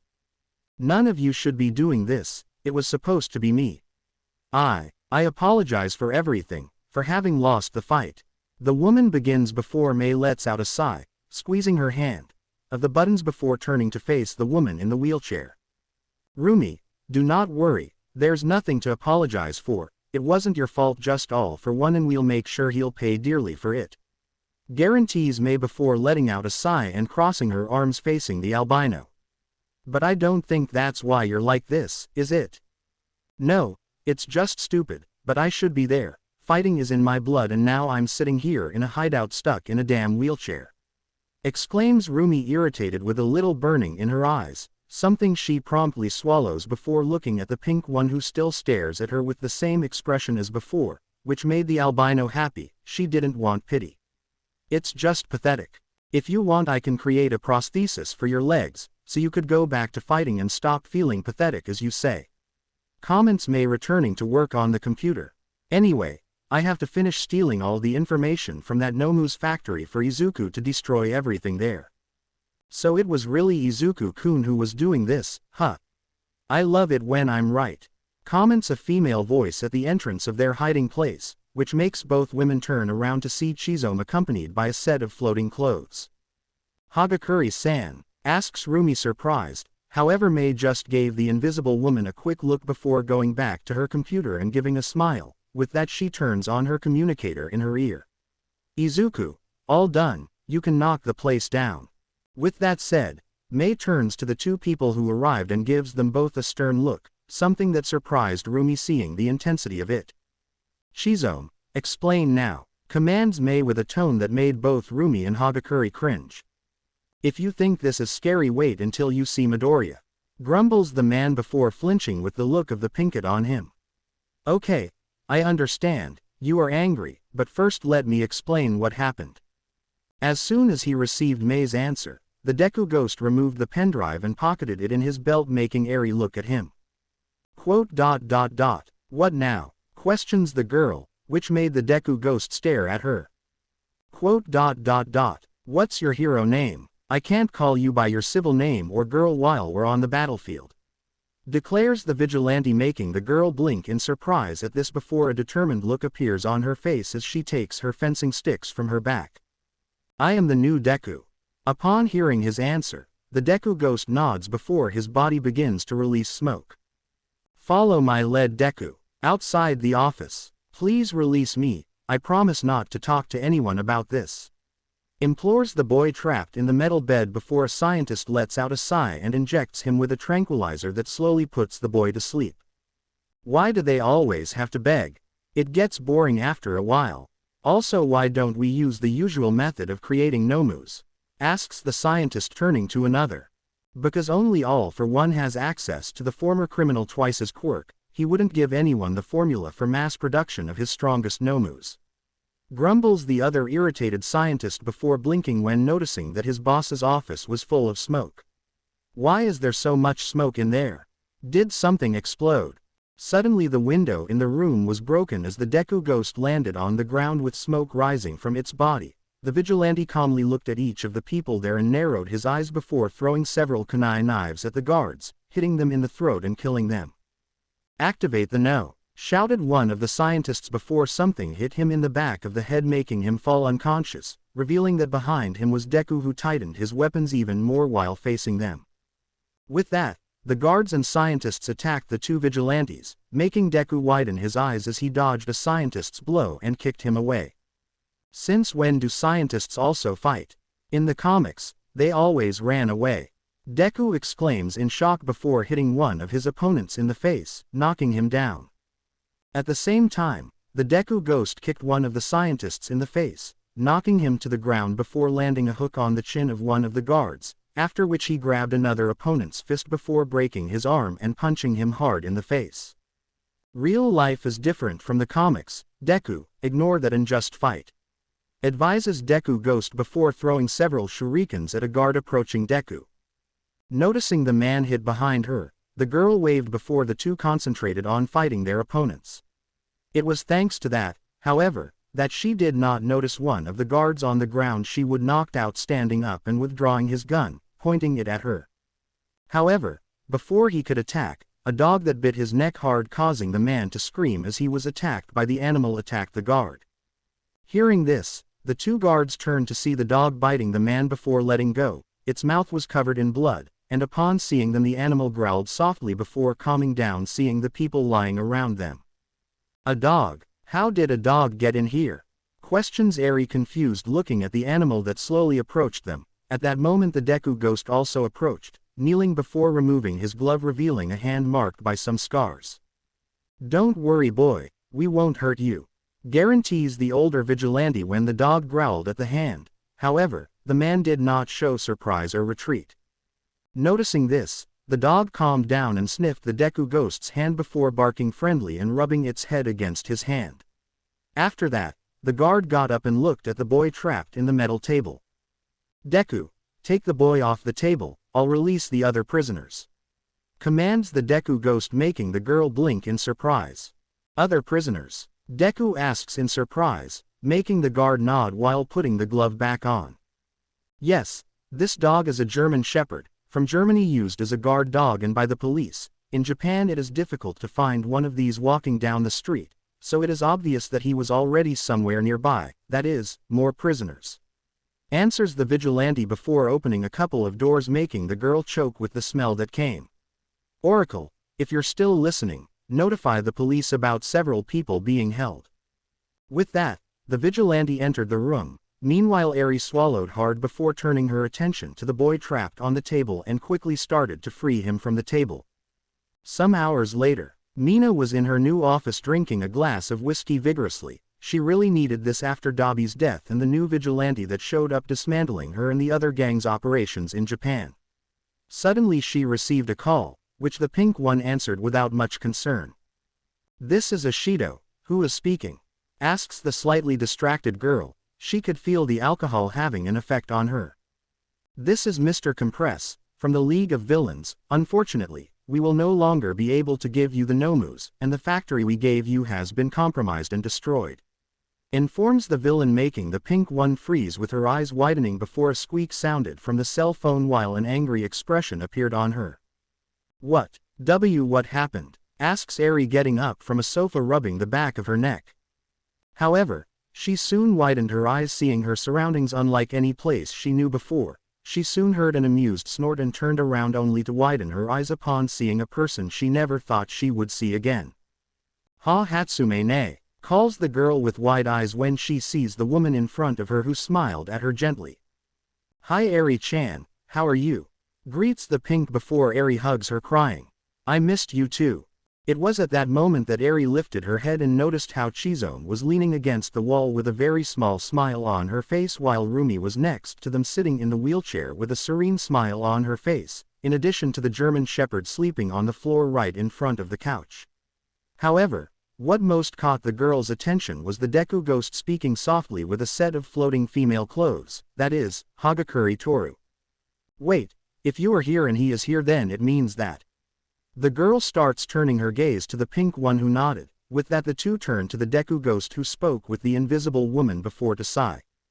With that, he removed his mask and turned towards them, causing Eri and Hagakure to let out a gasp of shock and wide eyes as they stared at Izuku Midoriya's face. Yes, I never died and honestly I didn't even want to do that, but. Izuku begins before starting to walk towards Eri, with Hagakure following him. We need help. And you reminded me of myself in the beginning when I wanted to be a hero. I should have taken you back home, but I think you deserve my trust after today. Welcome Eri-san and Hagakure-san, to the last resistance of the heroes. Eri slowly entered her apartment through the front door silently before locking it and leaning against it with wide eyes. I did that. I really did that. The girl thinks in disbelief. The craziest thing she has ever done, going out, as a vigilante in the middle of the night to rescue a boy, was a huge success. Now all that was left for her to quietly get back to her bed without her Aniki finding out. With that she went back to walking around the room silently with her eyes centered on the hallway door. She was almost entering the hall when suddenly a light turned on next to the sofa, freezing the girl. Slowly Eri turned around to see Mirio sitting on the couch with a frown, having turned on a lamp next to the couch. The blonde-haired person glared at her before looking at a clock on the wall, which made the albino girl follow his gaze and gulp when she saw that it was 4 in the morning. Damn it. Disappointed doesn't even begin to describe how I'm feeling right now. The blonde-haired person grumbles with a tired sigh, rubbing his eyes, trying to ward off sleep before looking at the girl. You cannot even imagine my fright when I noticed that you were not in your room at 1 in the morning. Aniki, the girl begins before stopping, thinking for a second about telling the truth to Mirio. However, she stopped thinking about Deku and the others who had the secret. She couldn't do it with them. With that, the two were silent, just staring at each other before the blonde-haired person sighed. Okay, this has gone on long enough. You are grounded, Eri. 2 weeks, you can only leave for school and come back here immediately. Orders Mirio with a severe tone, making the girl widen her eyes. 2 weeks, exclaims the girl with wide eyes, causing the boy to raise his eyebrow. 3 weeks. Upon hearing this, Eri's jaw drops, which makes Mirio narrow his eyes at her. Would you rather have 4? Asks the blonde, making Eri frown before returning to her own room, irritated. Once that has done, the girl slams the door shut behind her before her entire expression of anger changes to one of surprise, excitement and shock, with which she pulls out a flip phone from her pocket and dials a number on it. Katsuden is exactly as you said. Eri begins softly, laying down on her bed looking directly at the door. He grounded me for 3 weeks. Understood. Tonight I'll be back. Get ready for training. Warns Izuku calmly before the call ends. Scene break. Mina watched with a grimace as the television ran an article about the newspaper about the destruction of a Nomu's factory, as well as the members of her gang who were caught. Her anger was palpable. Finally, the pink woman got the opportunity to climb even higher in the criminal ranks since she managed to infiltrate the UA all those years ago.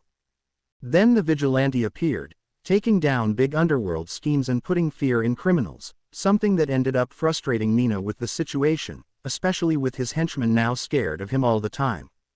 The League of Villains did not look like they were going to help now either, even more so after they lost one of their main members, Dabi, the hero hunter. They were trying to organize themselves first and observe their opponent.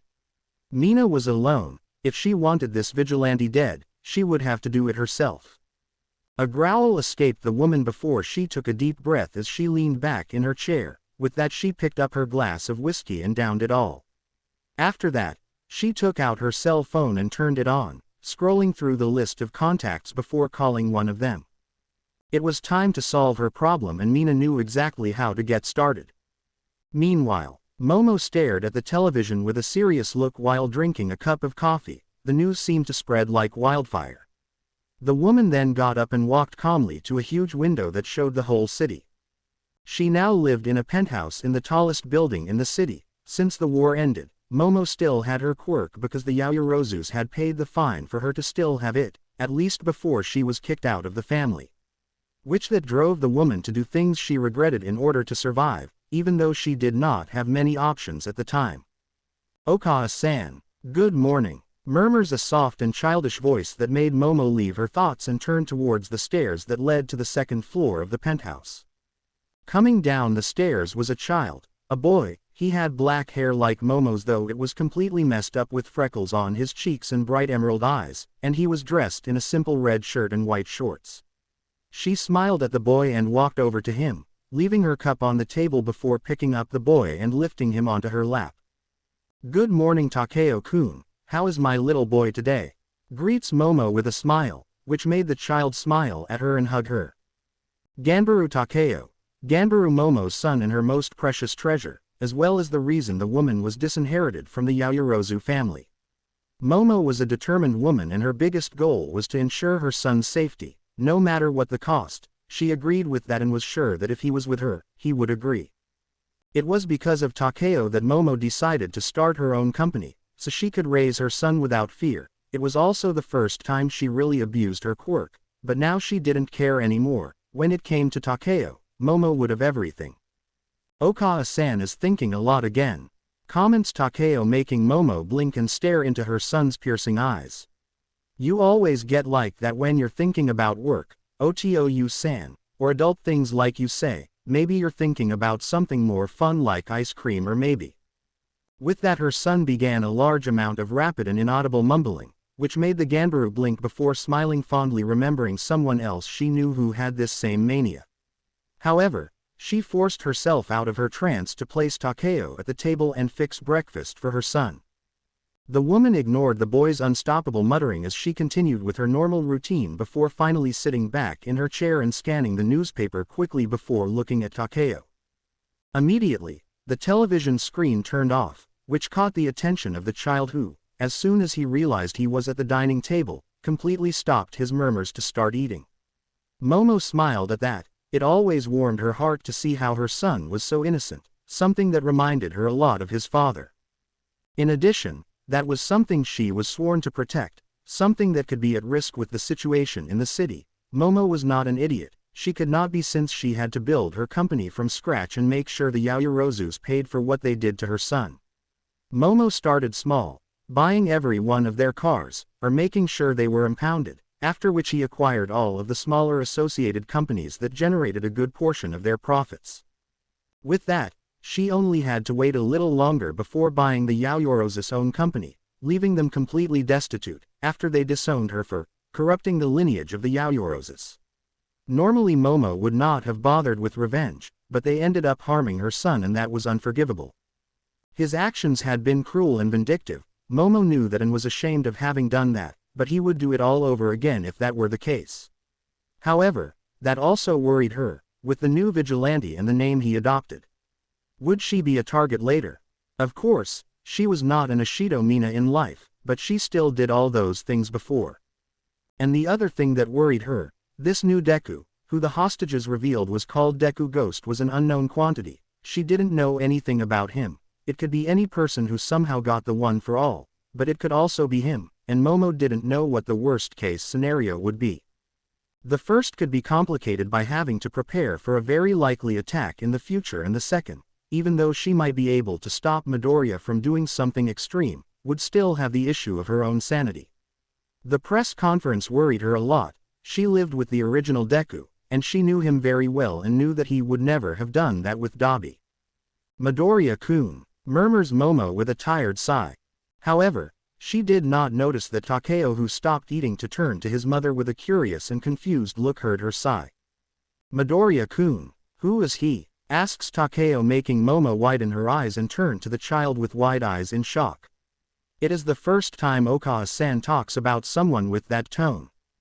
The brunette stared at the child, not knowing what to say, while cursing that he had infected her with his habit of speaking his thoughts aloud sometimes.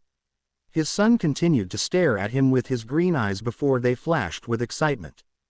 Is that my Otu-san's name?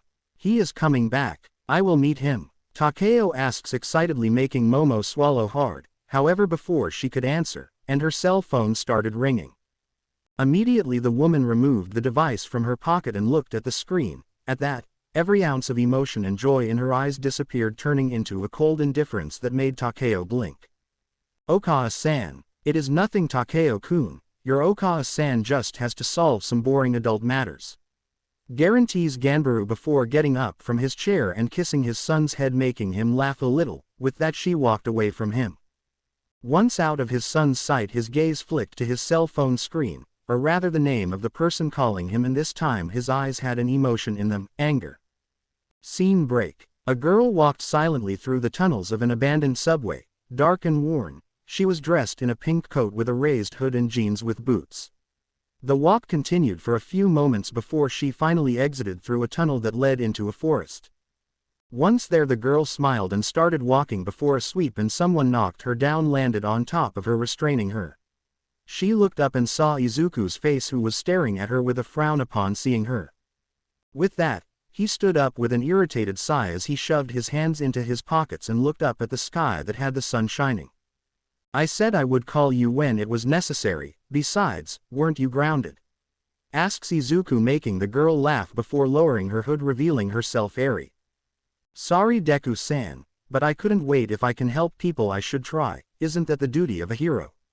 Sacrifice yourself for the greater good, right?" comments Eri, making the green face her with a serious look before starting to walk forward, ignoring her. This caused Eri to blink in confusion before she followed. "Hey, wait for me," exclaims Eri as soon as she arrived at his side, which made the man look at her with the corner of his eye. "How did you find this place anyway? I'm sure I had blindfolded you and I took several turns to deceive the path," says Izuku, making the girl cheer up. "Ah, it was a little difficult. I may not be the best at it, but my Otu-san taught me a few things in case of being kidnapped by villains and how to get back home," answers Eri, a little proud of herself, which earned her a longer look of the greenish one. "I got attached to the paths you took only once without turning back and the sounds around. From there it was just a matter of retracing the path." Izuku was silent as he heard this and nodded to himself. This was truly something Aizawa would teach a child, let alone one like Eri who lived in fear of being kidnapped.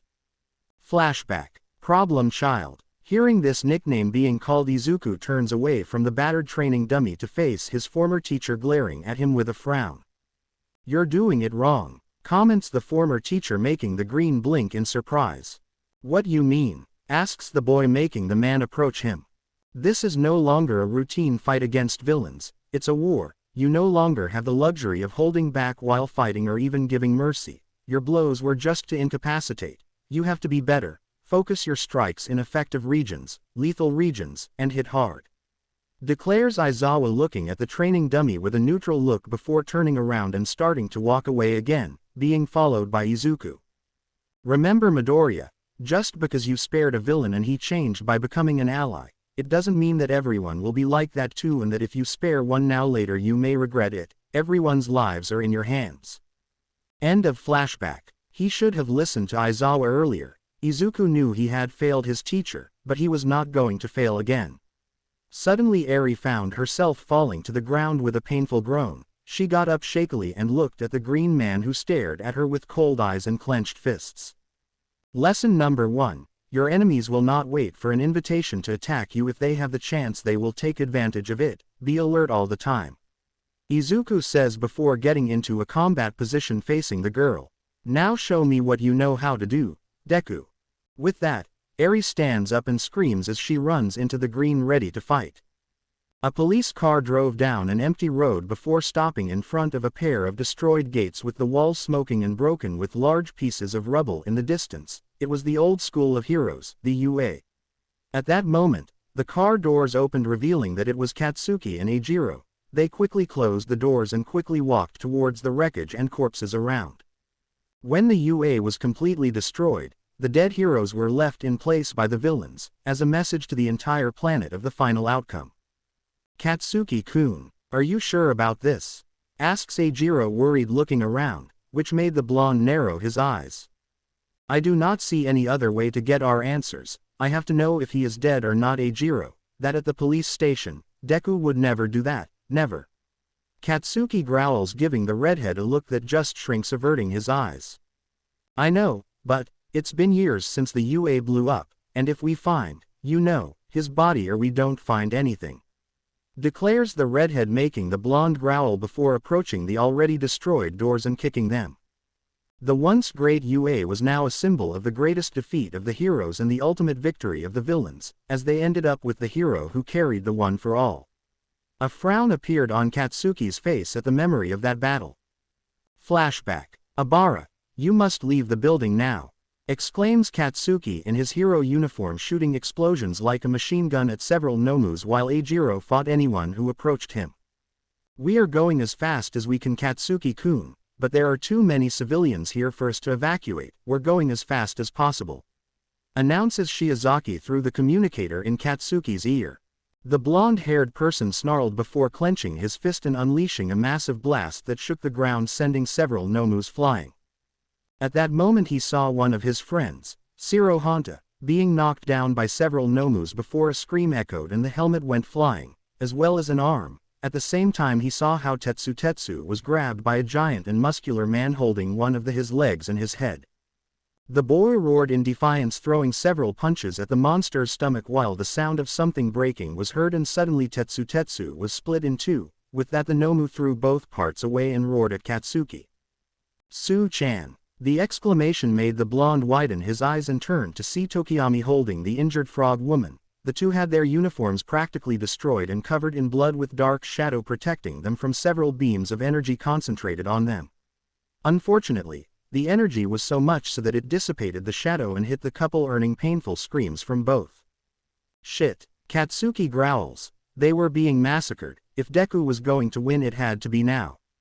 Even the blonde himself felt exhausted, that at any moment he might fall. He wanted so badly to mourn and scream for his dead friends, but he couldn't, not now. Katsuki had to keep fighting.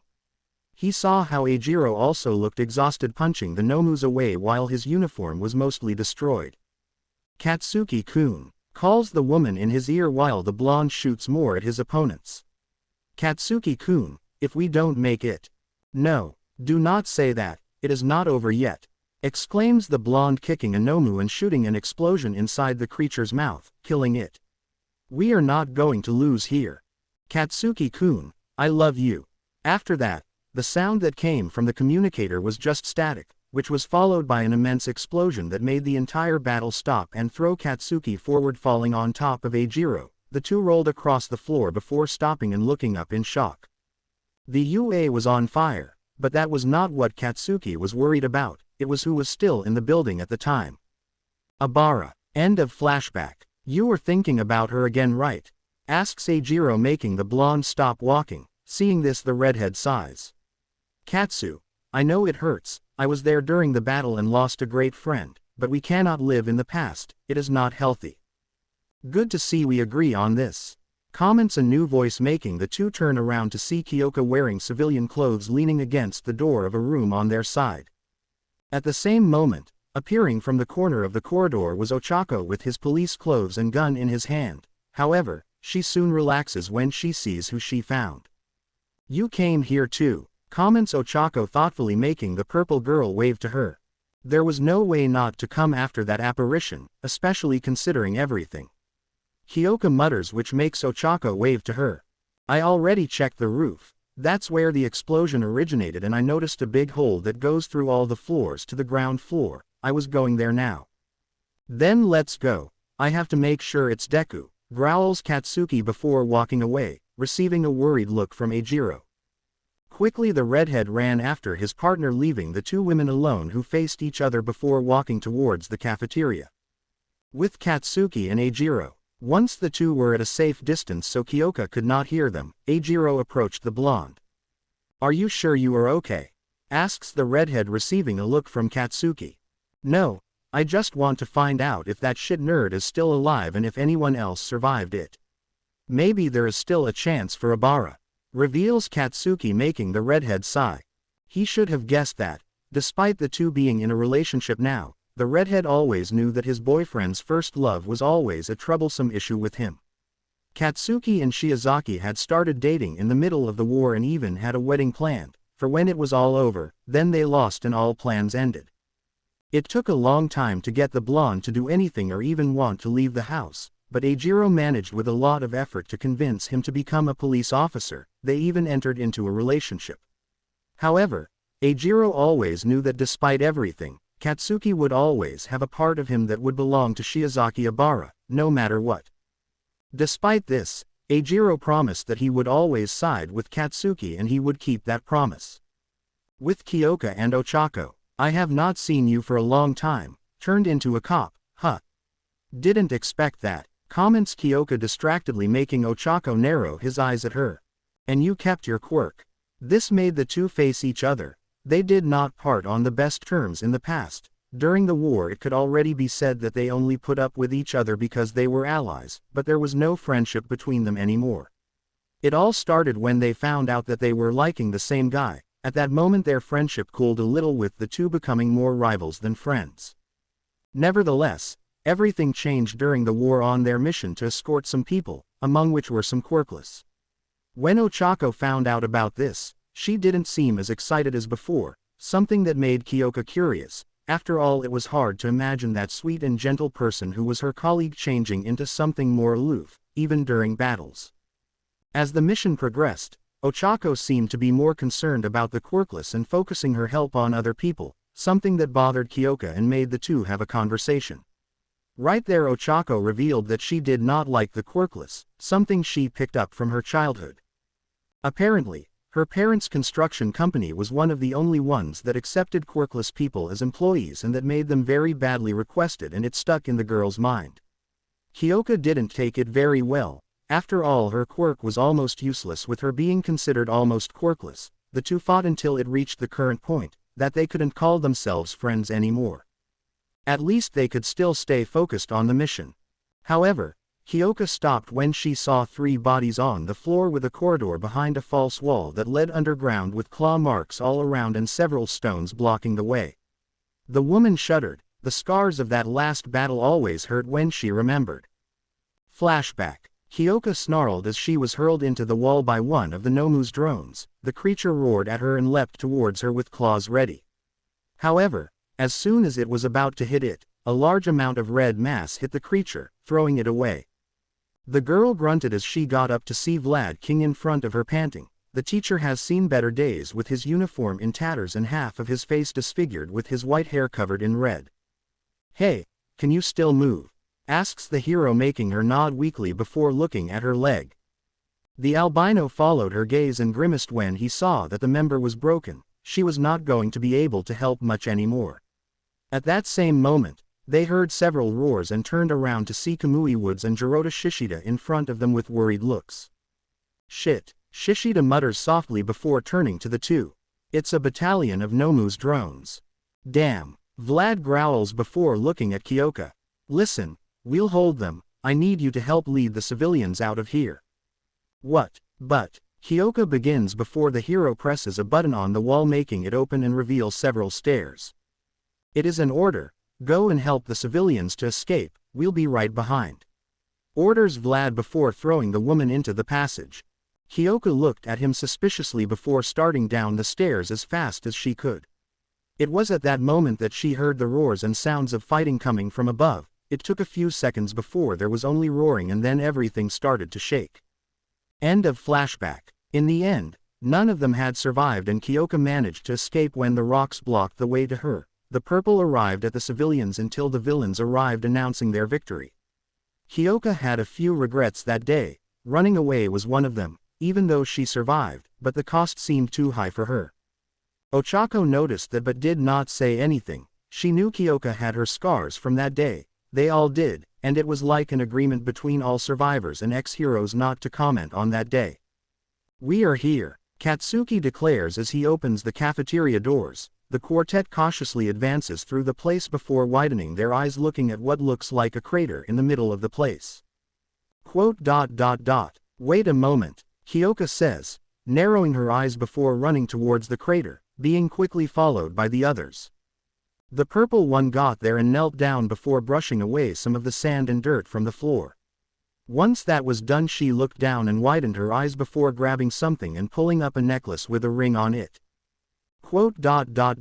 "I saw something shining in. My God," Kyoka mutters in horror, looking at the necklace in her hands, something that made the others blink in confusion. "Kyoka, what is this?" asks Ochako, confused, making Kyoka wipe the tears before holding the ring in front of them. This was the wedding ring that Izuku had bought for Najire. It was the one he was going to give her. I remember he showed me the day before he proposed, and that he always carried it in a stick with you since her death. Explains Kyoka, making everyone's eyes widen while Katsuki falls to his knees, extending his hand to the ring. "So, if this is here, where is the—" Katsuki begins before Ochako covers his mouth with his hand, his eyes wide with horror. "He is alive," He's been alive all this time, and he's killing. Ochako concludes, making everyone remember his appearance at the police station. Deku, what happened to you? They had their confirmation, the answer they wanted, but now they too must deal with the fallout of this discovery and decide what to do about their friend. Scene break. Eri fell to her knees panting as she looked at Izuku, who was staring at her with an unperturbed gaze. They had changed position, now being inside the base, which the albino discovered was a bunker. Izuku stared at her sweat-covered and tired before letting out a sigh and advancing towards her, lifting her in his arms, earning a surprised cry from her. The boy ignored her as he walked to the base sofa and laid her down on it. "Stay here, I'll get you a bottle of water," declares Izuku before walking away towards the kitchen. Once inside, he noticed that Rumi and Toru were sitting there at the table talking before they noticed him. Rumi-san, Hagakure-san, greets Izuku before passing by them and opening the fridge. "Izuku-san, we are good friends and we fight together, you can call me Toru, or Toru-chan if you want," announces the invisible woman with a pout, something that is ignored by Izuku when he closes the fridge with 2 bottles of water. Once he turned around, he noticed that the two were now staring at him before Toru got up and walked over to him, which made Izuku raise an eyebrow. "What is it?" asks for the grenade before Toru takes his arm and lifts it up to face a bruise and a new scar on it. "This wasn't here before," comments Toru worriedly before facing him, something he ignores before gently pulling his arm away from her. "I went out on a quick patrol this morning, the bandit surprised me, but I dealt with it," answers Izuku calmly, making Rumi frown at him. "Dealt with him, huh? The police or the hospital?" asks the ex-heroine, making Toru turn to her. "Whatever works," answers Izuku, surprising the two, who stared at him and froze when seeing the distant and melancholy look in his eyes before hardening. "Rumi-san, the world has changed, it's much more cruel and unfair, I can't act like an All Might anymore, if I need to end a villain permanently I will, the League of Villains must be exterminated from the face of the earth." With that, the green man walked away from the two before stopping at the door and turning to them. "I know you don't approve of my methods, but you are not the ones who carry the weight of all those deaths. I don't want you to support me or say I'm right, but I need you to remain firm in the mission, that's all that matters," declares Izuku before turning around. "It's all that's left." That last comment Izuku said quietly, so quietly that the two women almost did not hear it, but they did and could not help but worry even more as their friend walked away towards Eri with the bottle of water in his hand. Toru frowned. This was not the kind and gentle friend she knew. She could see that he was sad, broken, hurt, but he was still there screaming for help, and Toru wasn't going to ignore that. He was going to save him, whatever the cost. After all, she was also a hero. Scene break. Momo is standing in front of an expensive car parked in front of a pier. She is alone, wearing dark clothes with glasses and a scarf. It was at that moment that she heard another car approaching and turned around. At that moment a BMW approached her before parking in front of her car. Once that was done, the door opened from there. 2 members of Shiroi Zugaikatsu came out and were soon followed by Mina, who gave a malicious smile to Momo, who just frowned. "Ganbaru Momo, it is so good to see you again, I'm calling in that favor now," announces Mina with a smile that only made Momo narrow her eyes at her. In her luxury penthouse, Momo was sitting in her personal office at home going through some documents and files on her computer. A very common scene for the current owner of Ganbaru Companies. However, what she analyzed was completely different from what her company dealt with. In her hands were several documents, photos and reports about Deku-ghost and Deku, 2 vigilantes who had inspiration from their former colleague. They were targeting Shiroi Zugaikatsu herself, which was also another thing that bothered her. She had been with Izuku when Mina betrayed them, had seen firsthand how that left him. Momo was sure that Midoriya Izuku was still alive. She just needed concrete proof about that. When she had that, maybe she would finally get the courage she needed and finally be able to complete her dream of having a complete family. She was always a romantic person. Everyone who knew her knew it, and Izuku knew it.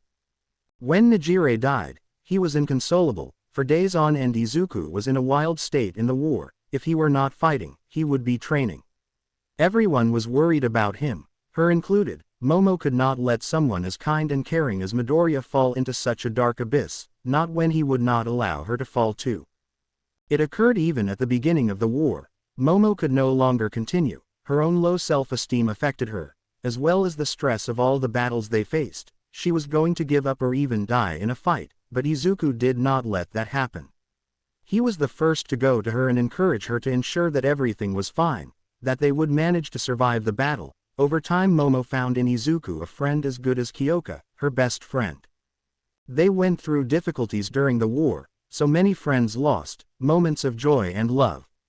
At that moment, she shivered remembering the night she and Izuku had deepened their relationship after Nijire's death. Momo could never forget that day. She was trying to help him with his grief, but he was obsessed, traumatized and very drunk at the time. Her options were few and the pain in her chest of seeing her best friend, her hero, her secret crush, in so much agony was too much. The alcohol didn't help either at the time, when she realized she was kissing him and one thing led to another. Momo wasn't proud of what she did. She basically hooked up with her friend when he wasn't in his clear state of mind. She was ready to talk to him at the end of the war, try a real relationship, so the next day they lost the war and Izuku died. She had been heartbroken when she found out about Izuku's death, which symbolized the end of her dreams, so Momo found that the night she had with Izuku had paid off. Takeo. At the time she was alone and abandoned by her family. Once they found out about the baby, she had few options, but it was her son's life that was on the line, so she approached the only person who could give her a chance to survive, Ashido Mina. A frown formed on his face as he remembered what happened a few nights ago. Flashback. Ganbaru Momo, it is good to see you again, I'm calling in that favor now. Announces Mina with a smile that only made Momo narrow her eyes at her. Quote. Depending on what it is. Hearing the brunette's answer, Mina was silent before giving a malicious smile while shaking her head. At that the pink girl started walking towards Momo. Seriously, is this how you respond to the person who made sure you could go on living after you were disowned? Asks Mina maliciously, making some of her henchmen laugh, and Momo stares at her without expression. After all, as far as I remember, a long time ago you were just using that poor excuse for an outfit that was the Kree uniform. You still had your quirk, but it was worse than the germs we found on the street. And who was that? Who helped you out of your situation as a useless and pest to the powerful, rich and influential Ganbaru Momo? Unfortunately, it was true. In the beginning, Momo was alone, unprotected and with a baby to raise and take care of. She had to make difficult choices, and among them, ask Ashido Mina for help. Upon hearing this, Momo clenches her fists, giving a look to the pink girl, who lets out an amused laugh before sitting down next to her, leaning against her car and leaning towards the brunette's ear. Besides, it would be a shame if you ended up losing all your influence, your current power, your quirk, and on top of that, your little son. Whispers Mina in Momo's ear. The effect was immediate. Momo widened her eyes and turned pale before turning around, completely pinning Mina on the hood of the car and punching her in the face, causing a crack. Immediately, Rosada's henchmen pointed their weapons at the brunette, who stopped when she noticed that. Mina, on the other hand, landed sitting on the floor with her hand covering her nose before letting out a huff and getting up, revealing that her nose was broken and a trickle of blood was coming from it. The pink one slowly wiped away the blood and glared at him before letting out a small laugh and glaring at the brunette. You really are amazing, Momo-chan, your punch is even better than before. Mina jokes, making Momo clench her teeth, staring at her. What you want? Asks Momo angrily. I am glad you asked. Comments Mina, smiling proudly at the brunette. As you may know, I had a small incident with my current base of operations and I need a new one. However, the police are searching all the bases I had, and even worse, those damn vigilantes are out there. Hearing the anger in the pink girl's voice, Momo gave a small smile on one side, feeling lighter knowing the anger and problems the traitor was going through. However, now was not the time to be angry. Her son was at risk, her last bond with Izuku was in danger, and she needed to protect him. What do you want, Ashido? Be quick, I do not want to be any closer to you than necessary. Momo growls, making one of the henchmen approach, but Mina stops him with a look before turning to Ganbaru. A safe place, a good base, like a certain building you have in your hands in the center of Mustafu, the green building. Asks Mina, making Momo widen her eyes with her increasing anger. Ganbaru knew which building it was. She bought when she got enough money, the place where Midoriya Izuku grew up. At first, it was because of her fragile emotional state and she needed to feel closer to him, but over time Momo saw that the apartment was small and the area was no longer ideal for raising a child. At that she moved into her current apartment, but not before having the entire building painted green, a dark green that reminded her of Midoriya whenever she walked by the building. Momo grimaced for a few moments thinking about whether or not to do that and stared at the rosy one who was smirking. Why this specific building? Questions Momo, making Mina hum softly.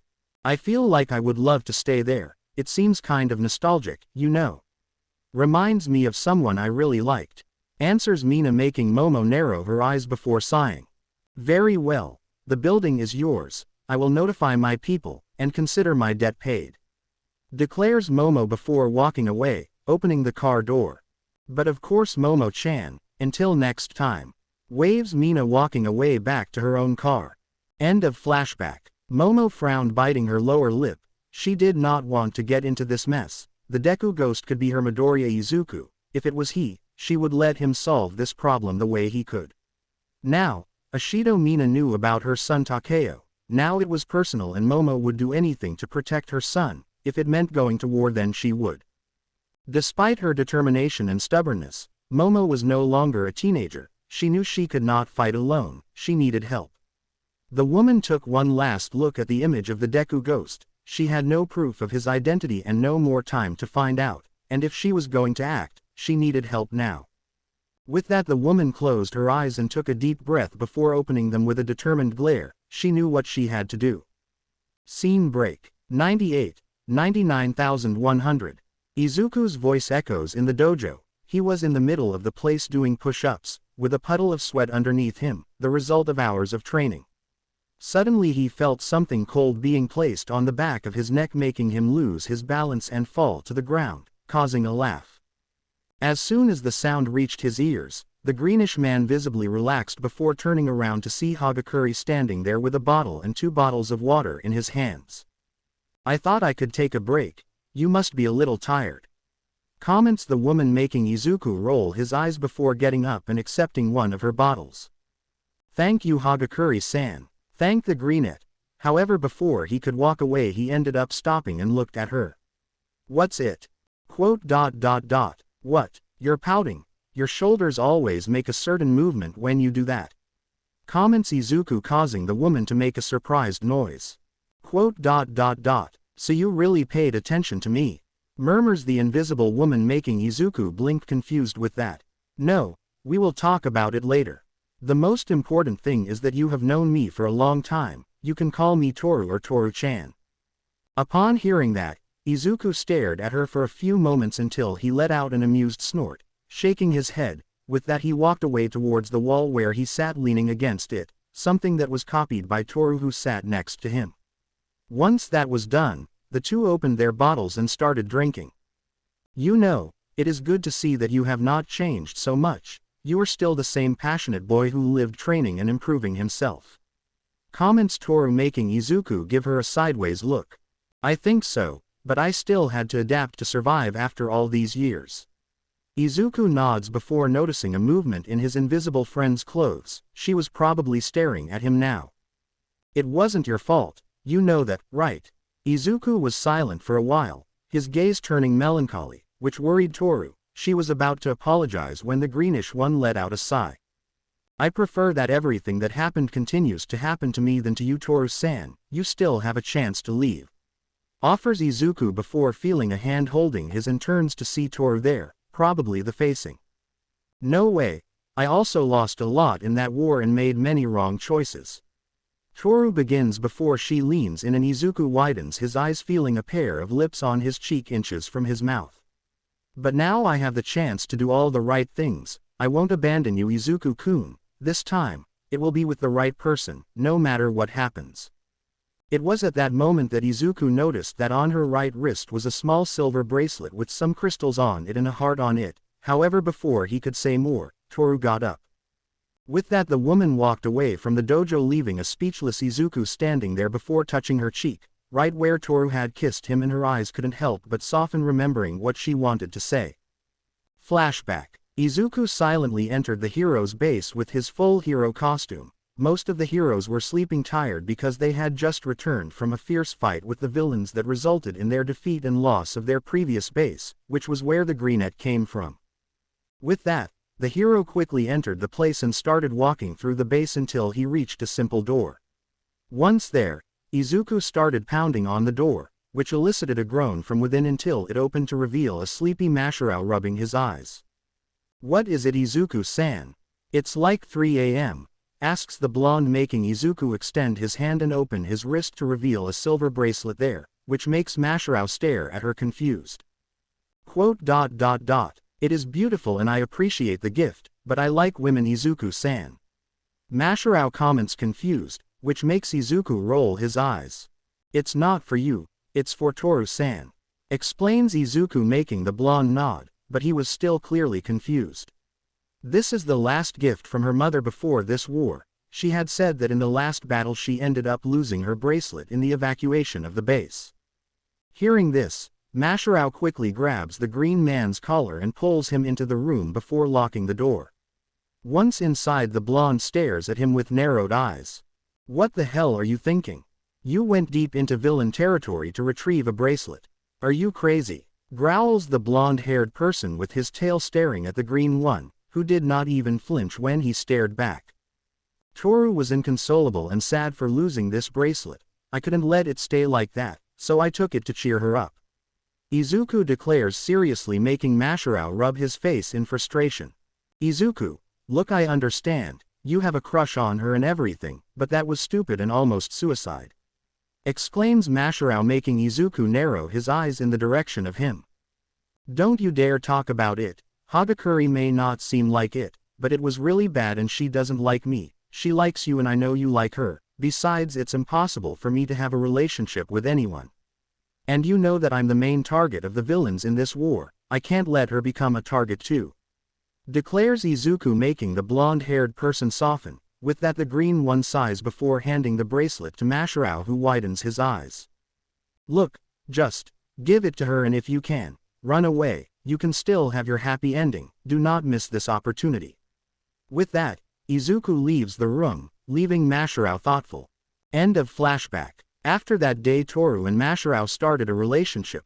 Izuku vividly remembered how the woman had been overjoyed with the bracelet and he had been happy for both of them. But he didn't count that Nejire had heard the whole conversation, and after much insistence from her, the two they started a relationship until Izuku let out a sigh as he got up. The war didn't have happy endings. He knew that. He offered the chance for Masharao and Toru not to end up suffering like him with Nejire's death, but unfortunately the couple hadn't abandoned the battlefield, and in the UA explosion Ojiro Masharao was on the list of those killed.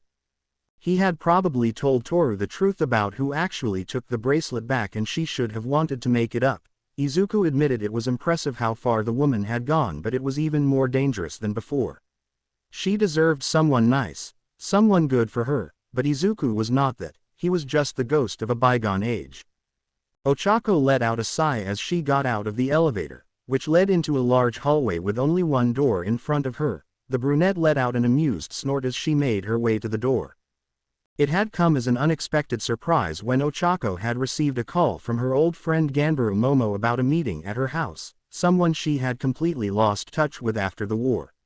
Anyway, here she was, ready to be reunited with her old friend. However, before she could press the bell, a second elevator beeped, indicating that she had reached the floor. When she turned around, Ochako saw the doors open to reveal Kyoka, who absently entered the floor looking at her cell phone, before stopping when she noticed the brunette. The two stayed in an uncomfortable silence, staring at each other before the purple girl sighed and put her cell phone in her purse. Let me guess, did Momo-san call you too?" asks Kyoka calmly, making the brunette nod her head. "Yes, I imagine she also called you then," comments Ochako before the two women stand side by side looking at Momo's door and ring the bell. After that, they just calmly waited for the door to open. A small noise echoed inside the house and light footsteps were heard. The two stared at each other confused. The noise was not related to Momo's weight. Suddenly the door is opened and both widen their eyes when they see the person in front of them. A mini Midoriya Izuku with black hair, The boy stared at them with a curious look that both of them knew very well. "Are you Okawa-san's friends?" questions the curious boy. However, the two were silent, just staring at him in shock. It was at that moment that Momo appeared at the door, picking up her son and holding him in her arms. "Takeo-kun, didn't I tell you to never open the door?" asks Momo with a frown, making Takeo discouraged. "Sorry Okawa-san, but this two ladies seem to be the two friends you said, and we never have visitors. I was excited," comments the child, making Momo sigh before putting the boy on the ground and kneeling in front of him. "Okawa-san has to talk to her friends, okay? Why don't you go play with your toys and then we will join you, okay?" Upon hearing this, Takeo cheers up and nods before running away, which makes Momo smile as she gets up. With that, she turned to her friends and swallowed hard at the accusing glares from the two directed at her. "So, you are a mother, right? How interesting, Momo. Want to share something with us?" asks Kyoka tensely, and an Ochako with narrowed eyes waved her question. Momo let out a nervous laugh seeing this before allowing the two to enter the house.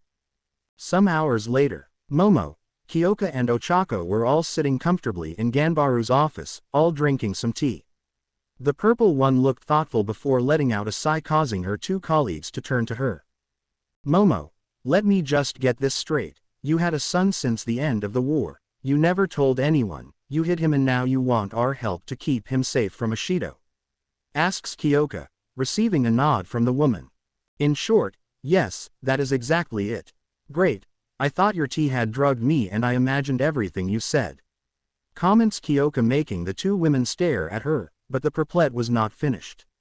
"How exactly do you think we can help you with the biggest criminal group in the city and possibly even all of Japan, second only to the League of Villains?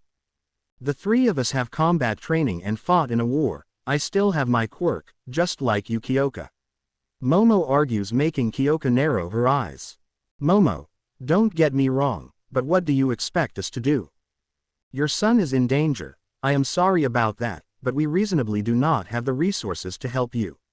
I am just a police officer. All I have is a pistol with few bullets, and Kyoka is a secretary with a quirk," comments Ochako thoughtfully before rubbing her eyes.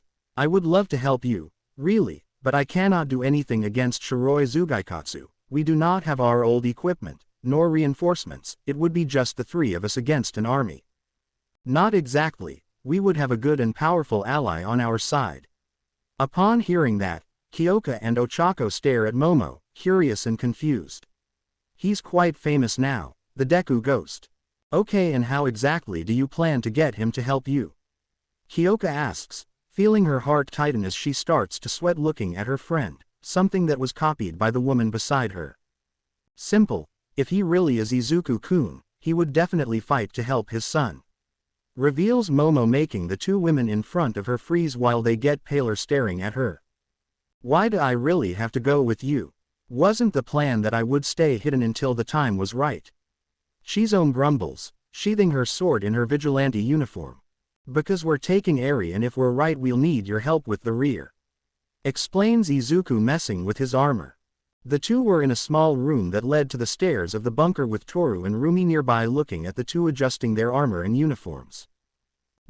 It's a lot more armor than the old uniforms," comments Rumi, a little impressed looking at the uniforms before looking at Toru, who seemed to be staring fixedly at the greenette. "His armor is worn, has many scratches, and it fits him very well." Hearing this, Rumi raises an eyebrow. Is she worried or admiring him?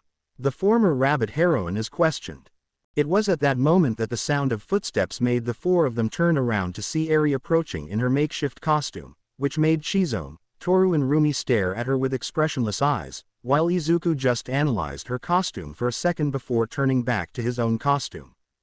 "Okay, I can see now why I have to go," grunts Azrael before pressing a button on his mask, activating his voice modulator. Suddenly Mei kicked the doors that separated the room they were in from the rest of the base, which scared everyone there, except Izuku, who turned to face her and saw her with a metal suitcase in her hand. "I am glad I reached them. I managed to finish in time to find them," declares the pink one, looking at the Deku-ghost who just stared at her. "Then give it to her. Azrael, wait for her here, then bring her to the patrol." Commands the Deku-ghost before leaving everyone there alone. I shouldn't be surprised that he made me doing babysitter, Azrael comments, receiving a supportive pat from Rumi. She knew the feeling. While that was happening, Eri took the briefcase and opened it. Once that was done, the girl looked at its contents before widening her eyes and removing a helmet identical to Deku's old uniform. It was completely green with a silver respirator. That is, Eri starts before looking at Mei, who smiled at her. You cannot go on a patrol like a fancy dress party. You need proper armor and clothes, so go change. Orders Mei, making Eri nod before running back to the base with the briefcase.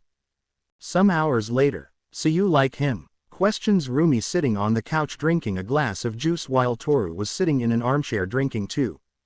Yes, I do. I'm sure you remember when we had that in the middle of the war. Comments the invisible woman, receiving a nod from the albino. Izuku and Toru were close during the middle of the war. They always fought together, even against powerful villains and Nomus, plus outside the battlefield both could be seen together several times. Rumi could not help but snort that back then there really was a betting table on which girl would end up with the green one. Too bad nobody won in the end. Quote, I remember that at a certain point you stopped really hanging out with Izuku to date that blonde boy, Ojiro-san. Rumi reflects, making Toru be quiet. Yes, I really liked him, but I do not think he liked me the same way, or rather, he did not like me that much, and that all seemed like a fake relationship. Answers Toru calmly with melancholy, which Rumi did frown. Like this? Asks the woman, making Toru stare. The end of the war was also the day I found out the truth and knew how badly I had done wrong, Toru admits with a sigh. Flashback. Mashi-kun. Flame Toru staggering among the rubble of the UA. Suddenly she heard a cough and went quickly to where she heard the noise. Once there, her eyes widened when she saw Mashirao lying on the ground with half his body crushed by a mountain of dendrites. Upon seeing this, the girl ran towards the blonde-haired person and started trying to move the dendrites, but they were too heavy for her. No, please, don't do that, asks Mashirao, making the woman stare at him. Toru-san, forgive me. I probably won't leave here, and you gave me precious memories. No, do not talk like that. You're not going to die, okay? Let's find a way, exclaims Toru before Mashirao grabs her wrist, making the woman stare at him. Toru, it wasn't me, Mashirao declares, making the woman stare at him confused before looking at the bracelet on her wrist that was being held. It was Izuku who risked himself in the enemy's territory. Toru's eyes widened upon hearing this before Mashirao let out a cough and smiled at her sadly. I couldn't lie anymore, you deserve the truth. With that said, the blonde closed his eyes, leaving Toru alone with her crushed body. End of flashback. After that I had a lot of time to think. It took days for me to process the information and gather all the facts since the war. I always wanted people to see me as I really am, and the person who really did that ended up pushing me away for not paying attention to the details. Toru growls angrily before letting out a tired sigh. Rumi was silent, just staring at the invisible woman before taking a sip of her juice. And what do you intend to do now? After all, Izuku-san is not the person who would want a relationship at that moment. Asks the older woman, making Toru remain silent before facing her. Quote, I don't care. I let him escape before. He pushed me away to protect me. I won't let it happen again. This time I'll stay with him until the end, as I should have done from the beginning. Answers Toru, making Rumi give her a smile and nod with the answer. What neither of them noticed though was Mei watching them from her spot at the computer before picking up her coffee mug and taking a big drink from it. With the vigilantes, a thug grunted in pain as he hit a wall. He took a few steps forward before receiving a kick to the side of the head that knocked him out. Deku watched in admiration and excited what she was doing. She was in the middle of a restaurant that had been attacked by some criminals. Deku, stop daydreaming and fight. Command the Deku-ghost while knocking out one of the robbers with a kick. Upon hearing this, the girl blinked before nodding, at which the two turned to the last bandit standing. He looked at the two vigilantes before throwing his weapon to the side and raising his hands in surrender. Eri smiled before looking at the people staring at her, or rather her new outfit. It was as an armor mixed with a hero costume using the colors green and black, with her helmet covering her entire head. On her shoulders, she had a bright yellow cape and red boots. Her uniform was identical to that of the first Deku, which made several people rejoice looking at her, creating small smiles when they saw her, and she loved it. "Don't worry more citizens, I am here," exclaims Eri with her voice changed by a modulator. She was smiling under her mask, making people rejoice and cheer, singing for her heroine name and Deku-ghost.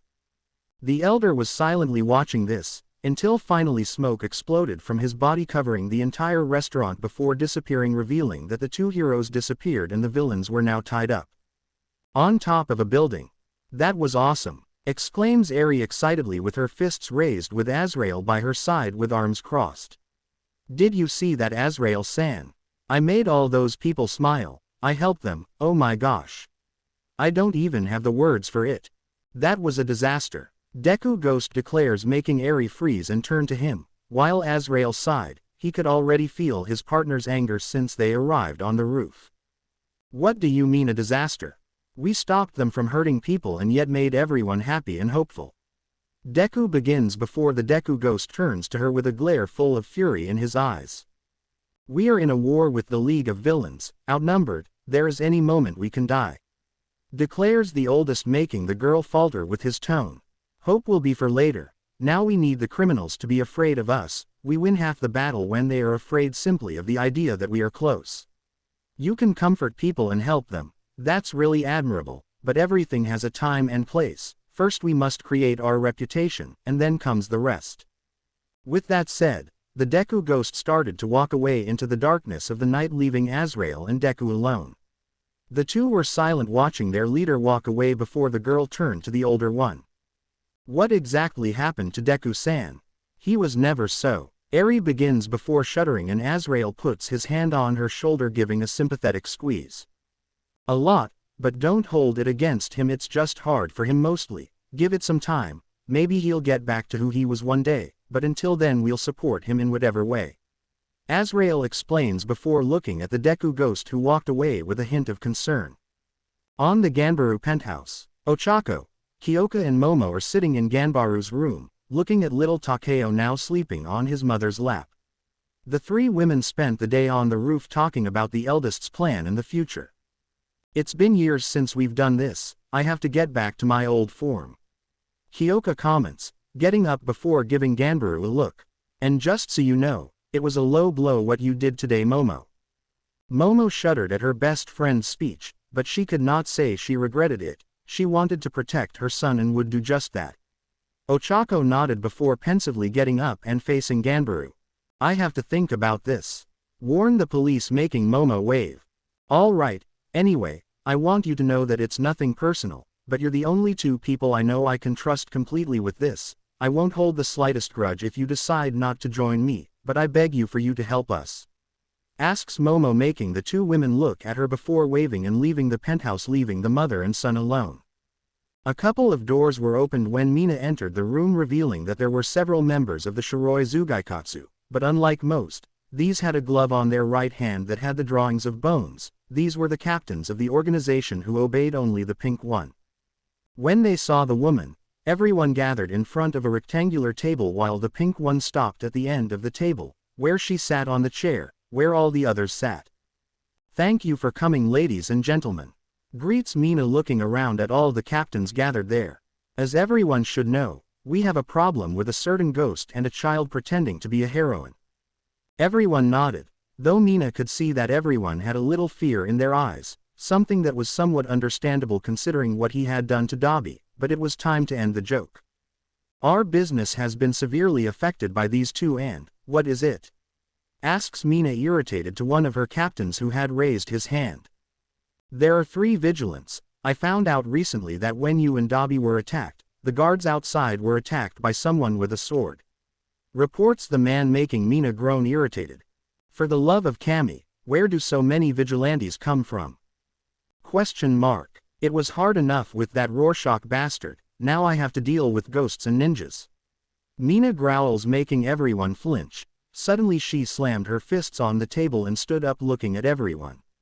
"It does not matter, this is not a meeting to discuss or make a decision. I gathered you here today to give an offer given by the League of Villains itself. and they offered more than $1 million and any quirk of your choice for the head of the vigilantes.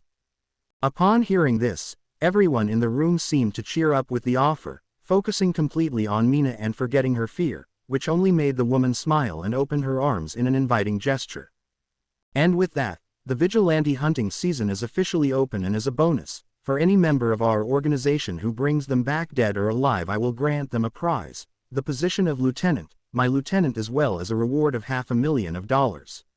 Warns Mina, encouraging her captains even more. Go and get their heads. Upon hearing this, everyone got up and started to leave the room, probably to gather their groups and start hunting the vigilantes. Mina smiled at this and started to leave the room, heading towards her own office. Once inside, the pink girl walked towards her desk and sat in the chair before looking at two pictures. In the first one there was a younger Mina with Dabi behind her smiling with her hand on her shoulder, in the second one she was with the Izuku. Tears fell from her eyes remembering what it was like back then, before the green one died. She had everything planned and he died, ruining everything, leaving only her memories. Now this ghost was tarnishing her little bunny's image, and she was not going to accept that at all. I swear to you, Aniki and Izuku-kun, these desecrators will pay, I will guarantee it. Declares the woman with a sadistic smile on her face. Scene break. I swear, I am innocent. It was not me, exclaims a man, handcuffed, being led by Katsuki and Eijiro, who deliver him to a pair of police officers. That is what everyone says. He was arrested red-handed, armed robbery. Warned the blonde-haired person to the police, who waved as they walked away with the thief. With that, the two detectives sighed and started towards their usual tables. However, in the middle of the way something caught their attention, or rather someone. Ochako was sitting at her desk, though she was reading a document without even looking at it. The two stared at her before looking at each other and nodding to themselves. With that done, both began to approach their distracted colleague. With Uraraka, she could not help but wonder when her life had gotten so complicated, or if she was just unlucky. At first, she entered the hero course, but it was just for the money, and as time went by Ochako actually enjoyed her experience as a hero, and then came the war and its consequences. Becoming a police officer was never in her plans, but she couldn't abandon people. Uravati wasn't going to stop fighting. Even if she lost her quirk and hero title, she could still fight. Somewhere along the way she lost her spark of courage. She was not a hero anymore, she was not facing villains head-on anymore, and she was a simple police officer who was dealing with paperwork more than crooks and villains. Momo's idea was crazy. Ochako was not sure if he could fight like that again, not like before, but there was a lot at stake. One of them related to his biggest mistake and regret, Midoriya Izuku, or Deku. It always brought a twinge of guilt in her chest to remember him. Even more so the way they stopped being such friends when he told her his true quirkless nature. It was not pleasant, and that was when she felt something die between them. However, the night Momo told her of her insane plan, Ochako saw an opportunity not only to return to being a hero, but also to right her wrongs. Ganbaru Takeo was a cute child, but whenever she looked at him, she could not help but see her old friend and former crush. Just seeing that child, Ochako could feel a flame inside her chest, something that only Deku could inspire in her. You know, I think the last time I saw you this thoughtful was on the Rorschach case. Comments a voice, making Ochako frown and look at her two friends staring at her in front of her table. We don't talk about this case, declares the woman, making the two sigh before facing each other and turning to her. Okay, Katsuki-kun may have been a little heavy now, but you understand. There is something that is pissing you off and we want to know if we can help in any way. Eijiro says with a worried look. Upon hearing this, Ochako frowned and was about to dismiss them, but she soon stopped herself, realizing that maybe that is what she needs, an opinion from someone outside, someone who understands her. Now that you mention it, Bakugo-san, I have to talk to you. Comments the brunette, getting up before giving the redhead a look. Alone. In response, Katsuki blinked a bit in surprise. After all, the best person to talk about these things was Eijiro and not him. However, a little push from the redhead made the blonde grunt before nodding. With that, Ochako and Katsuki walked away, heading towards the changing rooms of the place. Once there, the brunette quickly looked around to make sure they were alone and locked the door. These actions made the blonde stare at her strangely with a raised eyebrow. I really hope you are not trying to do what I think you want to do. I am in a pretty stable relationship now and I wouldn't cheat on Eijiro. Mocked the blonde-haired person, which made the brunette stare at him with a blank look. As self-absorbed as ever, rebuts Ochako before letting out a sigh and crossing his arms. Anyway, Jiro hates me. Big news, and what does it have to do with me? The blonde grumbles, making the brunette frown as she stares at him. Everything, answers Ochako, taking a deep breath. We both had a very bad defect in the past that only changed over time. We both had prejudice with the quirkless. Upon hearing this, Katsuki could not help but blink in surprise before his eyes widened and his jaw dropped. I think I heard that wrong, but you said you were prejudiced against the quirkless? Asks Bakugo, receiving a hesitant nod from the brunette. She could hear the gears moving in the blonde's head before he let out a dry laugh. That really explains a lot. I imagine that was what caused that fight between you and Jiro-san, right? Yes, confirms Ochako before looking away with tense shoulders. I know that was almost 4 or 5 years ago, in the middle of the war, but I never had a day that I didn't regret it. I should know better and I feel that maybe I never can. That you will never forgive yourself. You're absolutely right, you'll never forgive yourself, nor can you erase what happened in the past. Trust me, I know that well. Bakugo declares in a melancholy tone, approaching her before putting his hand on her shoulder. But the past is the past, it's gone, we can't change it, however we can learn from it and improve. What matters now is what you plan to do, how you plan to change.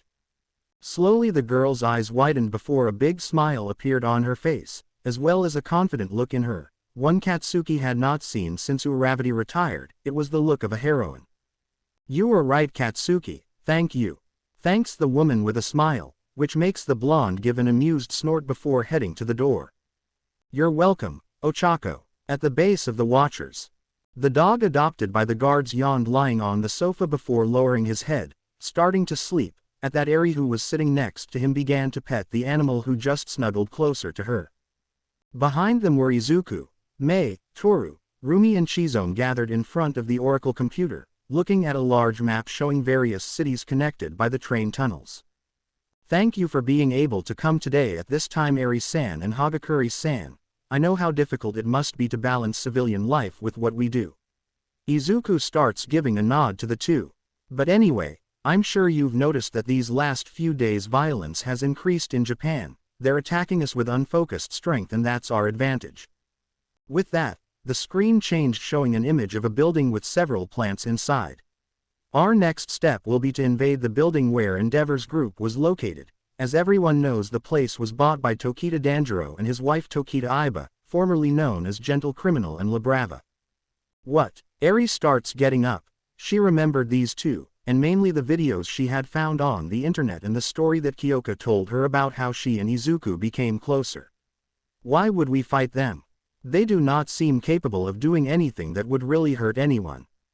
That's what you think, but in fact they are one of the main informants of all the villains in the city. Shiroi Zugaikatsu, the Neo Hasakai, the League of Villains, the Jokers, all these and many others use the services theirs and Jiren's nowadays. Izuku explains, shocking Rumi, Toru and Eri. However, the greenish one ignored it before turning to the screen. As you can see, they have some guards in the building and we will dispatch them quickly before finally starting the theft of data that will help us better plan our next steps. But, Izuku-kun, all the bandits in the city are after your head, Deku-ghost's head. If they find out you are there, we could have an army of villains after us. Comments Toru, worried, making Izuku face her with an expressionless look. We will deal with them, if not I will buy time for you to escape and apply the Phoenix plan. Izuku declares, making Mei stand up with anger in her eyes. Phoenix plan, exclaims the furious woman, making the other people around her get scared, waking up the dog and making Chizone sigh. And here we go again, murmurs the tired man, going towards the couch and sitting there. With that, Izuku and Mei started to glare at each other. The Phoenix plan is the ideal contingency for the Mei mission. We can't escape it. At one time or another we would have to use it, argues Izuku, making the pink one growl at him. It's a stupid plan created by a hopeless idiot, so no, we won't use that stupidity. declares Mei, making Izuku frown. It is not stupid, it's our best move. If the worst happens, that's the plan we should follow. Do you even hear yourself? Izuku, you cannot do this and there will never be a need for this plan. You are the Deku who can do this. Therefore, you can do whatever without needing that damn plan. All Might was said to be the strongest in the world and never had a contingency plan. Look where it got him. I'm not like him and I won't make the same mistake. While the two discussed Toru, Rumi and Eri stared at them, a bit scared at their irritation. Seeing this, Shizome let out a tired sigh, attracting the attention of the three who stared at him expectantly. Shizome looked at them and looked away for a while until his eyes returned to their gaze, with which he let out an irritated snarl. Okay, I get it, you want to know what the Phoenix plan is, right? Asks the man, receiving a nod from the three, which made the man sigh. The Phoenix plan is our way to continue the fight if we fail. If he loses or it seems that he has no way to escape, we must pass the flames of one for all to a new host. Upon hearing this, everyone blinked in confusion, not understanding what the problem with the plan was. But isn't that exactly what happened before? All Might and all previous users have passed the quirk on. Asks Eri, confused, which makes Shizome face her with a dark look. No, it's nothing like that. Shizome denies, making Toru slowly widen her eyes. Wait, you mean? The woman begins in a shaky way, making Shizome look at her with pity. Yes, if the plan is made, Midoriya Izuku will certainly be dead. He would lose all the flame he has in him from one for all. Reveals Shizome, making everyone widen their eyes now in horror before turning to Izuku and Mei, arguing. If you can't see the importance of this plan, you are all a bunch of idiots. Exclaims Izuku. It was at that moment that Mei slapped Izuku across the face, revealing that her eyes were shedding tears as she stared at him. What the hell, Izuku? I do not want to lose you too. Mei declares, sobbing, while Izuku continued looking at the floor with a dark gaze. This discussion is over. Get ready for the mission tonight. Commands Izuku before starting to walk away from them. However, Toru quickly grabs his hand, making the boy stop. Izuku-kun, the girl begins before freezing, seeing the look he gave her. It was empty, no sadness, no happiness, completely lackluster as she remembered earlier. It was as if she was looking at a dead body. Hagakure-san, please, I have to go train. Comments Izuku before pulling away from his grasp and leaving the base, being followed by the dog, leaving everyone else there worried and scared with the Phoenix plan. In another place, Momo opened the door to her apartment to see Kyoka standing there staring at her with a serious look. Upon recognizing her visit, the brunette walked away, letting the purple one enter the place. Once that was done, Momo closed the door, locking it. So you made up your mind? Asks Momo, making the purple face her with a cold look. I'm here, aren't I? Kyoka replies seriously, which makes Ganbaru frown. However, the purple girl ignored her before looking around. And the little one, where is he? Asleep. I'd rather he stay here where he'll be safe. Answers the mother, giving a look to the floor above where her son should be sleeping. With that, she faced the purple one. But are you sure you can work well with us? Especially with Uraraka-san? Upon hearing that, Kyoka widened her eyes in surprise before becoming indignant with Ganbaru, approaching her angrily. Are you serious? Asks the irritated woman while Momo stared at her without hesitation. I'm not just a civilian. I'm also a former heroine and a soldier in the war against villains. I know how to be a professional, even more so with what's at stake here. My problem is with her. While we're on the job, I'll act accordingly. That's good to know. Comments a new voice approaching the two, making Kyoka face her with an expressionless look. I assume you already knew I was here. Yes, I knew it. I could hear your heartbeats since I entered here, Uraraka-san. Confirms Kyoka with a professional tone, which made Uraraka hesitate a little. Jiro-san, I know we're not in the best conditions. I know what I did and that I can't change it. All I ask is one chance, just one, to do what's right this time. Asks the brunette. Kyoka stood silently staring at her before giving Ganbaru a quick look before sighing and nodding to Ochako. Okay, but I'll only give you one and only one. Suddenly the two heard applause and turned to Momo, who was smiling at the two. I'm very happy to see that you two get along, but right now we have things to do. With that, Ganbaru walks away, which causes the other two to start following her towards the woman's office. Once there, the two look around before turning back to Momo. "And now, where should we start?" asks Ochako, making Momo smile before pressing a button under the table, causing the wall on the right side of it to begin to open. Upon noticing that, Kyoka and Ochako turned to the wall and widened their eyes with what they saw. It was at that moment that Momo got up, walked over to stand between the two girls, and looked at what was on the wall. "To start, I started planning this since I bought this coverage," reveals Momo, slapping the shoulders of the two women. "Now, it's time to put the plan into action." Time skip. The Deku-ghost and Deku were on top of a building watching their target through modified binoculars. Suddenly the girl lowered her binoculars and looked at her mentor. "Deku-san," calls Eri timidly, making the man's shoulders perk up. "About the Phoenix plan, do you really plan to do that?" However, instead of an answer, the Deku-ghost just remained silent before lowering his binoculars with an analytical look. "They have fewer guards than expected. This is strange, but we can't retreat now. Follow me," commands the Deku-ghost before firing one of his knuckle whips and swinging towards cover. Seeing this, Deku just frowned before firing his own grappling hook and taking off after the man. The two flew through the sky before throwing themselves into the air and landing on top of two guards standing outside. Once that was done, they both crouched down and began to sneak into the room. Once they entered, the two walked through the halls before bumping into a guard walking in the opposite direction from them. With that, the Deku-ghost approached him before catching him in a lion choke, strangling him until he became limp. With that, the vigilante threw him into the wall, knocking out the criminal. Once that done, Deku was quick to grab the man and hide him inside a closet, tying his hands and feet, in addition to covering his mouth with a sticker. They continued like this for a while until they entered the gentle criminal's room. The two were quick to go towards the computer, where the Deku-ghost inserted his pen drive and started typing on the device. Deku, on the other hand, just crossed his arms and leaned against the wall looking at the older man.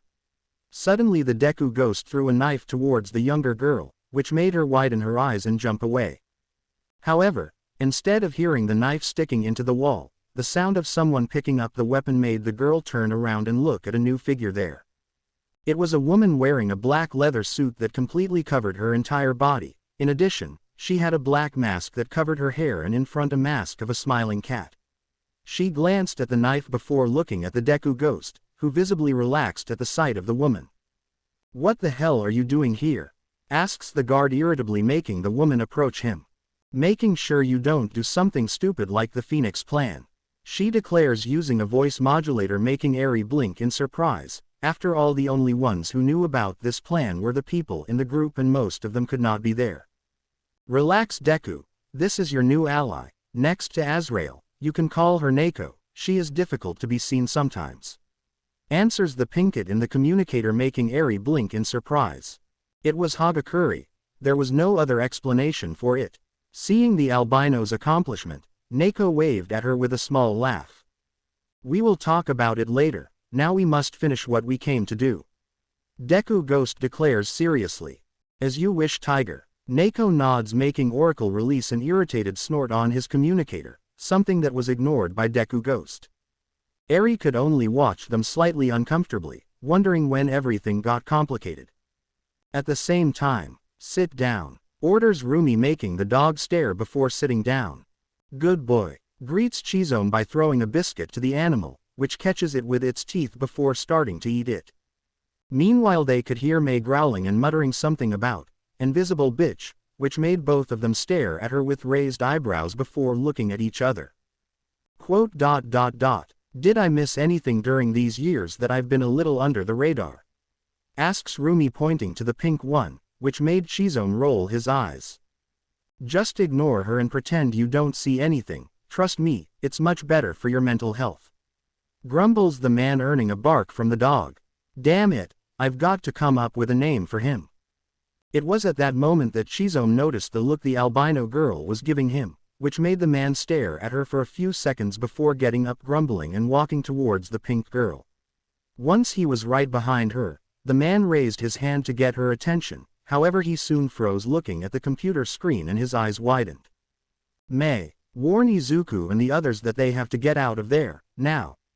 Exclaims Chizo, making Mei blink and look at the man before he points to the screen, which makes the pink girl follow her vision. The woman glanced at the screen before widening her eyes and turning on her microphone. Deku-ghost, you have to get out of there now. It's a trap, exclaims the woman. Back with the vigilantes. Deku-ghost, you have to get out of there now.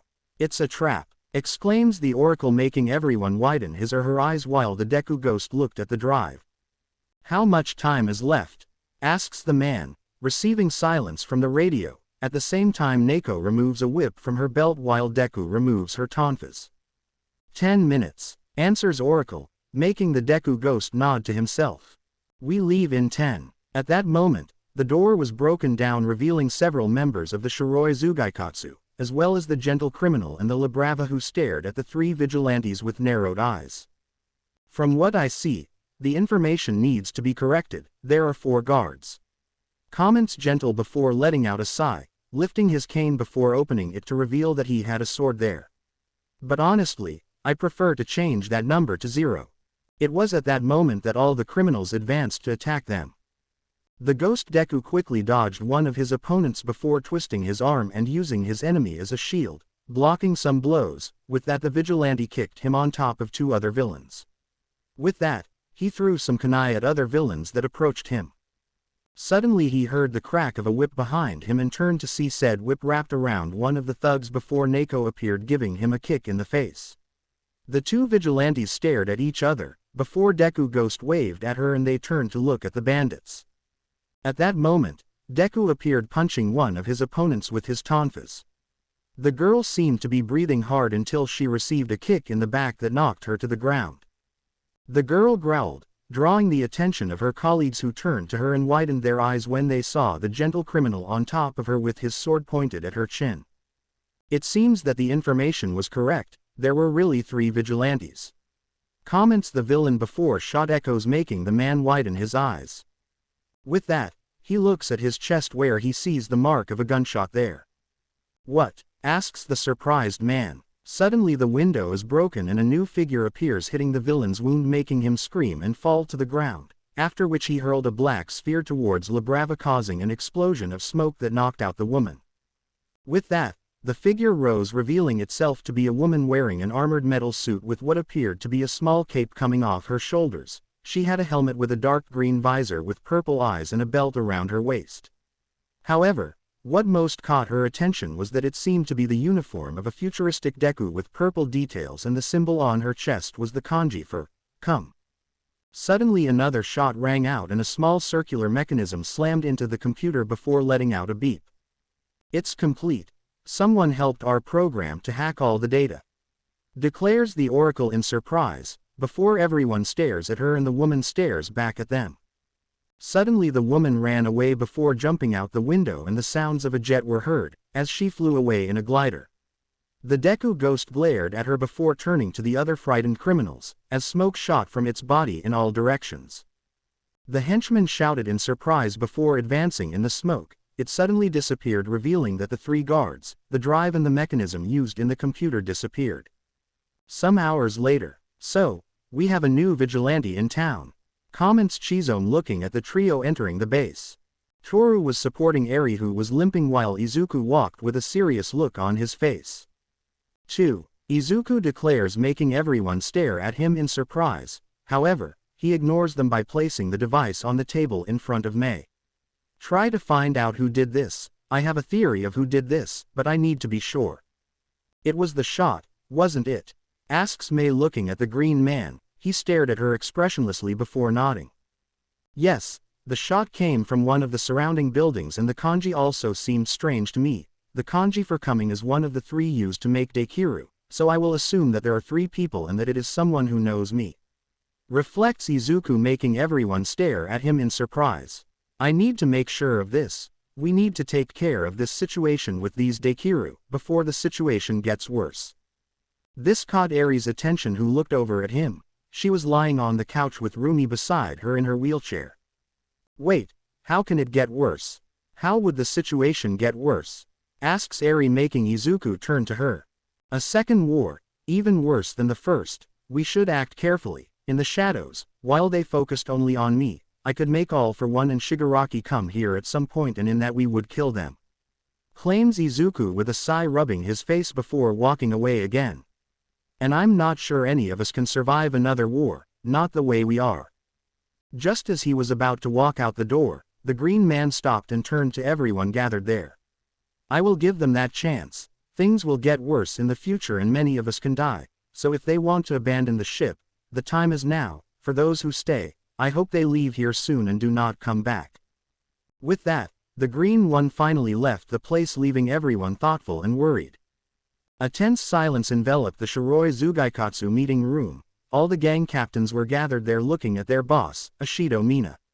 The pink one was leaning over the table with her eyes closed, with her hands crossed in front of her face. She was breathing calmly, completely ignoring the tension of her colleagues around her. She suddenly let out a long sigh, raising a hand to her face, rubbing her eyes, after which she leaned back in her chair and looked directly at one of the gang members, who was sitting at the table. Let me see if I understood correctly what you explained to me, starts Mina with a voice clearly exasperated with the situation. Don't we only have to deal with one, not two, but 5 vigilantes now? What the hell, are they growing from trees now? It's a new kind of plague. The pink woman didn't try to hide her anger, which made all the Shiroi Zugaikatsu members there cringe, trying to curl up in their chairs. Suddenly she stood up, slamming her hands on the table with a frown on her face that made everyone there freeze as they stared at her. And to make the situation even better, our main information collectors are dead. I don't even know what I should say right now to properly express my anger. Growls the woman before she stops and looks directly at one of the corners of the room. With that she rolls her eyes before sitting down again. Great, now even our security is good. Do you want to come out of the shadows soon so we can finish with that? Of course, Ashido-san, declares a new voice, which makes everyone turn to the corner of the room. From there emerged a female figure wearing a black outfit that covered her entire body. It was quite similar to a battle kimono with a mesh shirt and a kind of vest. In addition, it had several yellow lines around it, as well as a belt full of pockets. The figure still had a raised hood that covered a totally black mask with yellow lenses in the eyes, and on its back it had what appeared to be so many in an X. She soon walked forward, putting herself in the light, and then stopped at the other end of the table looking directly at the pink one. With that she gave everyone a quick bow. Hello everyone, I'm a member of the Shadows and we heard about a certain problem you are having with a ghost. Declares the costumed woman, getting up. We've offered to deal with that little problem of yours, for a price of course. Serious, we already have every criminal and gang in town hunting this ghost. What makes you special other than crashing a meeting of ours? Questions a council member, receiving a look from Ashido. In response the woman just stared at him before the same man who spoke screamed, spitting blood with a blade coming out of his chest. He tried to break free, but soon fell on the table dead, revealing that behind him there was another ninja with all black clothes with a bloodied blade in his hands. We are specialists in killing, whether living people or ghosts. The hum of the computer echoed at the base of the guards. With Izuku sitting in front of the screen, he kept seeing the image of the new guard appearing several times, always playing the video again. In addition, he kept reading some documents and data that appeared in other screens. Despite his focus on the screens in front of him, he could feel Mei and Rumi's gazes on him, but he ignored them in favor of finishing his work. The greenish man had a theory about this new figure, but he needed more proof. Does he really do this often? Asks Rumi with a frown, sitting in the wheelchair looking at the green. It depends. Obsessing about a mystery, obsessing about taking down the League of Villains, obsessing about training, or obsessing about anything? Asks Mei with her arms crossed, staring at her friend working. The answer is yes. Which one? Asks Rumi, worried. All alternatives. At that moment, they hear a bark and look behind the couch they were sitting on and see Chizome holding what looked like a small stick while Ace was barking and jumping towards the man. Get it, boy, exclaims the man, throwing the object, making the dog run after it. With that he turned to the two women. What is that now? How can you be playing with a dog right now? Don't you have an ounce of empathy for him? Demands Rumi with narrowed eyes, which makes Chizome roll her eyes. Oh please, as if this were the worst thing he does. Have you seen the state he returns to today? In addition, that is not counting the child who is fighting alongside us right now. Mocks the man, not really seeming to care before kneeling down and taking the object that Ace took. With that, he rubbed the animal's head. Anyway, if it worries you so much, why don't you try to get him out of there? No, Izuku's voice echoes, making Rumi and Shizome shudder. Of course he would be listening to us. Rumi thinks, staring at the worried boy. It wasn't healthy for him to be so obsessed with that. It was at that moment that the doors opened, revealing a set of floating women's clothing. Toru walked a little way before stopping to see Izuku in front of the computer with the same clothes as last night. She turned to the others there and was about to ask what she feared, but Rumi was faster. No, he didn't sleep. He spent the whole night working, but anyway you can try to make him go take a nap. Hearing this, Hagakure furrows her brow, and even though no one could see it, she started towards Izuku. Noticing that, Mei smiled before getting up and quickly following the invisible woman. They soon arrived behind the greenish one, who continued his work. However, the two soon turned his chair to face him, noticing almost immediately the dark circles in his eyes. I am busy, declares Izuku, staring blankly at them, and was about to turn his chair, but ended up being interrupted by an invisible hand. No, you're not going back to it, you're going to sleep, declares Toru aggressively, looking directly at the greenish one. In response he turns to her and with his eyes looking directly where her eyes would be, which made Toru shudder and cursed the boy in her mind. It was frustrating how he was the only one who managed to land the gaze directly in her eyes. She did not know what was worse, the look in his eyes now, or the fact that she missed when someone looked her in the eyes like that. This is important, and what would not be important nowadays? Asks Mei, raising her eyebrow, getting a look from him. Mei, these new vigilantes are dangerous for people and for themselves, declares the boy in a tired tone, which caused a slight shiver in Toru. I need to know who they are now before it's too late. Izuku, I won't deny that this isn't worrying, but look at you, your current state, you look horrible, exclaims Toru energetically, making Mei and Izuku turn towards her. However, the invisible woman didn't finish. She immediately advanced and grabbed his collar and pulled him close to her. Damn, Izuku-kun, you may not care about yourself anymore, but we do, and it hurts to see you like this, so please, just rest for 30 minutes. After that, silence settled in place, making Rumi and Shizome face the trio arguing with their jaws dropped. Ace just panted, going towards the former hero killer. Mei on the other hand widened her eyes, watching Toru, and mainly how the two seemed to be so close to each other. On the other hand, Izuku just studied the invisible woman with a tired and lost look on her face, which only increased her concern.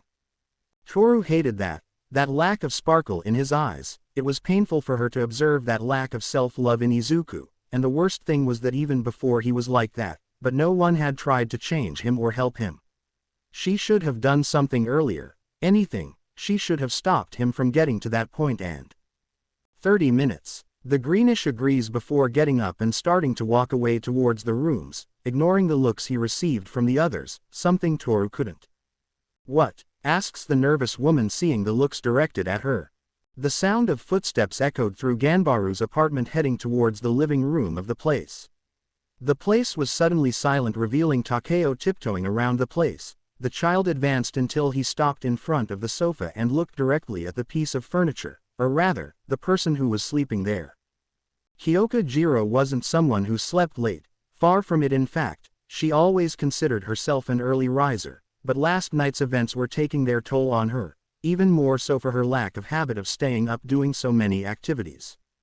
Takeo on the other hand was quite excited, staring at the older woman. He had never met anyone other than his mother, and it was even more surprising to see someone in the apartment. Another thing that intrigued him were her ears. Young Ganbaru had never seen anyone with those extended lobes, and that enchanted him. Could this be one of those quirks Okawa-san kept telling me about? Thinks Takeo, leaning closer to the woman's head. I wonder what he does. The tip looks like a headphone plug. Does it have something to do with her hearing? Would her eardrums be more evolved or modified than normal people's? It was at that moment, a snarl caught Takeo's attention, making the boy shift his focus to the face of the woman, who now woke up while blinking her eyes, letting out a yawn. However, she soon froze when faced with Takeo's innocent expression. Oh, you woke up. stutters Takeo, moving away as he lowered his head and started tapping his fingers. Sorry, I didn't mean to wake you up. Oh shit, he's too cute, you broccoli head, I blame you for that, curses Kyoko with a huff as she sits down on the couch, ignoring her slightly sore muscles. It's okay, I should be awake now, so you did me a big favor by waking me up. Ensures the purple one, rubbing her neck, looking at the sofa. It was completely unfair that a sofa managed to be more comfortable than her bed. At that moment she noticed how little Takeo was fidgeting with an anxious look, one that she knew well and not can fail to bring a smile to her face. Let me guess, you want to ask me about my quirk? Ah, yes, how did you know? Can you read my mind? Asks the impressed boy while smiling excitedly at Kyoko, who cannot help but smile at the child. You Midoriya, thinks Kyoko, laughing lightly, feeling recovered just talking to the child. Something like that. Anyway, you can ask whatever you want, I'll answer it any way I can. Immediately Takeo started asking several questions while the purple one answered in any way she could, although she did not even notice, but at some point during the conversation, she picked up the child and placed him in her lap while the two continued talking. They stayed like that for some time before the boy noticed a wistful smile on Kyoko's face, which made her snort in amusement at the sight of it. Jiro Oba-san, are you well? Asks the worried boy. Yes I am. Don't worry about it, kid, it's just, you reminded me of someone. Saying that, Kyoko let out an affectionate smile, remembering her past with a boy with broccoli green hair, and now that she was beside his son, it was impossible not to remember him. Serious, how was he? Kyoko repeats with a nostalgic look on her face. He was the best of us, the greatest hero I've ever known, kind, humble, with a heart as big as his strength, and smart, frighteningly smart, a bit like you. In fact, he had the same way of thinking and mumbling about other people's quirks. Takeo listened attentively as an astonished expression appeared on his face, delighted with the person Kyoko was describing. Wow, he looks amazing. What was his name? Jiro Oba-san. What was his quirk? Must be an amazing one, just like him. Asks the boy, almost jumping on her lap excitedly, something that made the woman laugh, amused with it. His name was Midoriya Izuku, and he was amazing even before his quirk appeared. In fact, a new voice echoes in the room, making the two on the sofa turn around to see Momo walking towards them. Okawa-san, greets Takeo, getting up from Kyoko's lap and running to his mother before hugging her, something the woman reciprocated with the same energy. Seeing the scene, Kyoko let out a small smile. With that, she got up from the couch and started walking towards the mother and son, something that Momo noticed and knelt on the floor to look her son in the eyes. Takeo-kun, why don't you go to your room to paint? I got you some new paints and crayons, offers the woman, receiving an excited smile from her son, who waved, giving the mother another hug before leaving towards the bedroom, under the attentive gaze of the two. You made a little cinnamon roll, huh?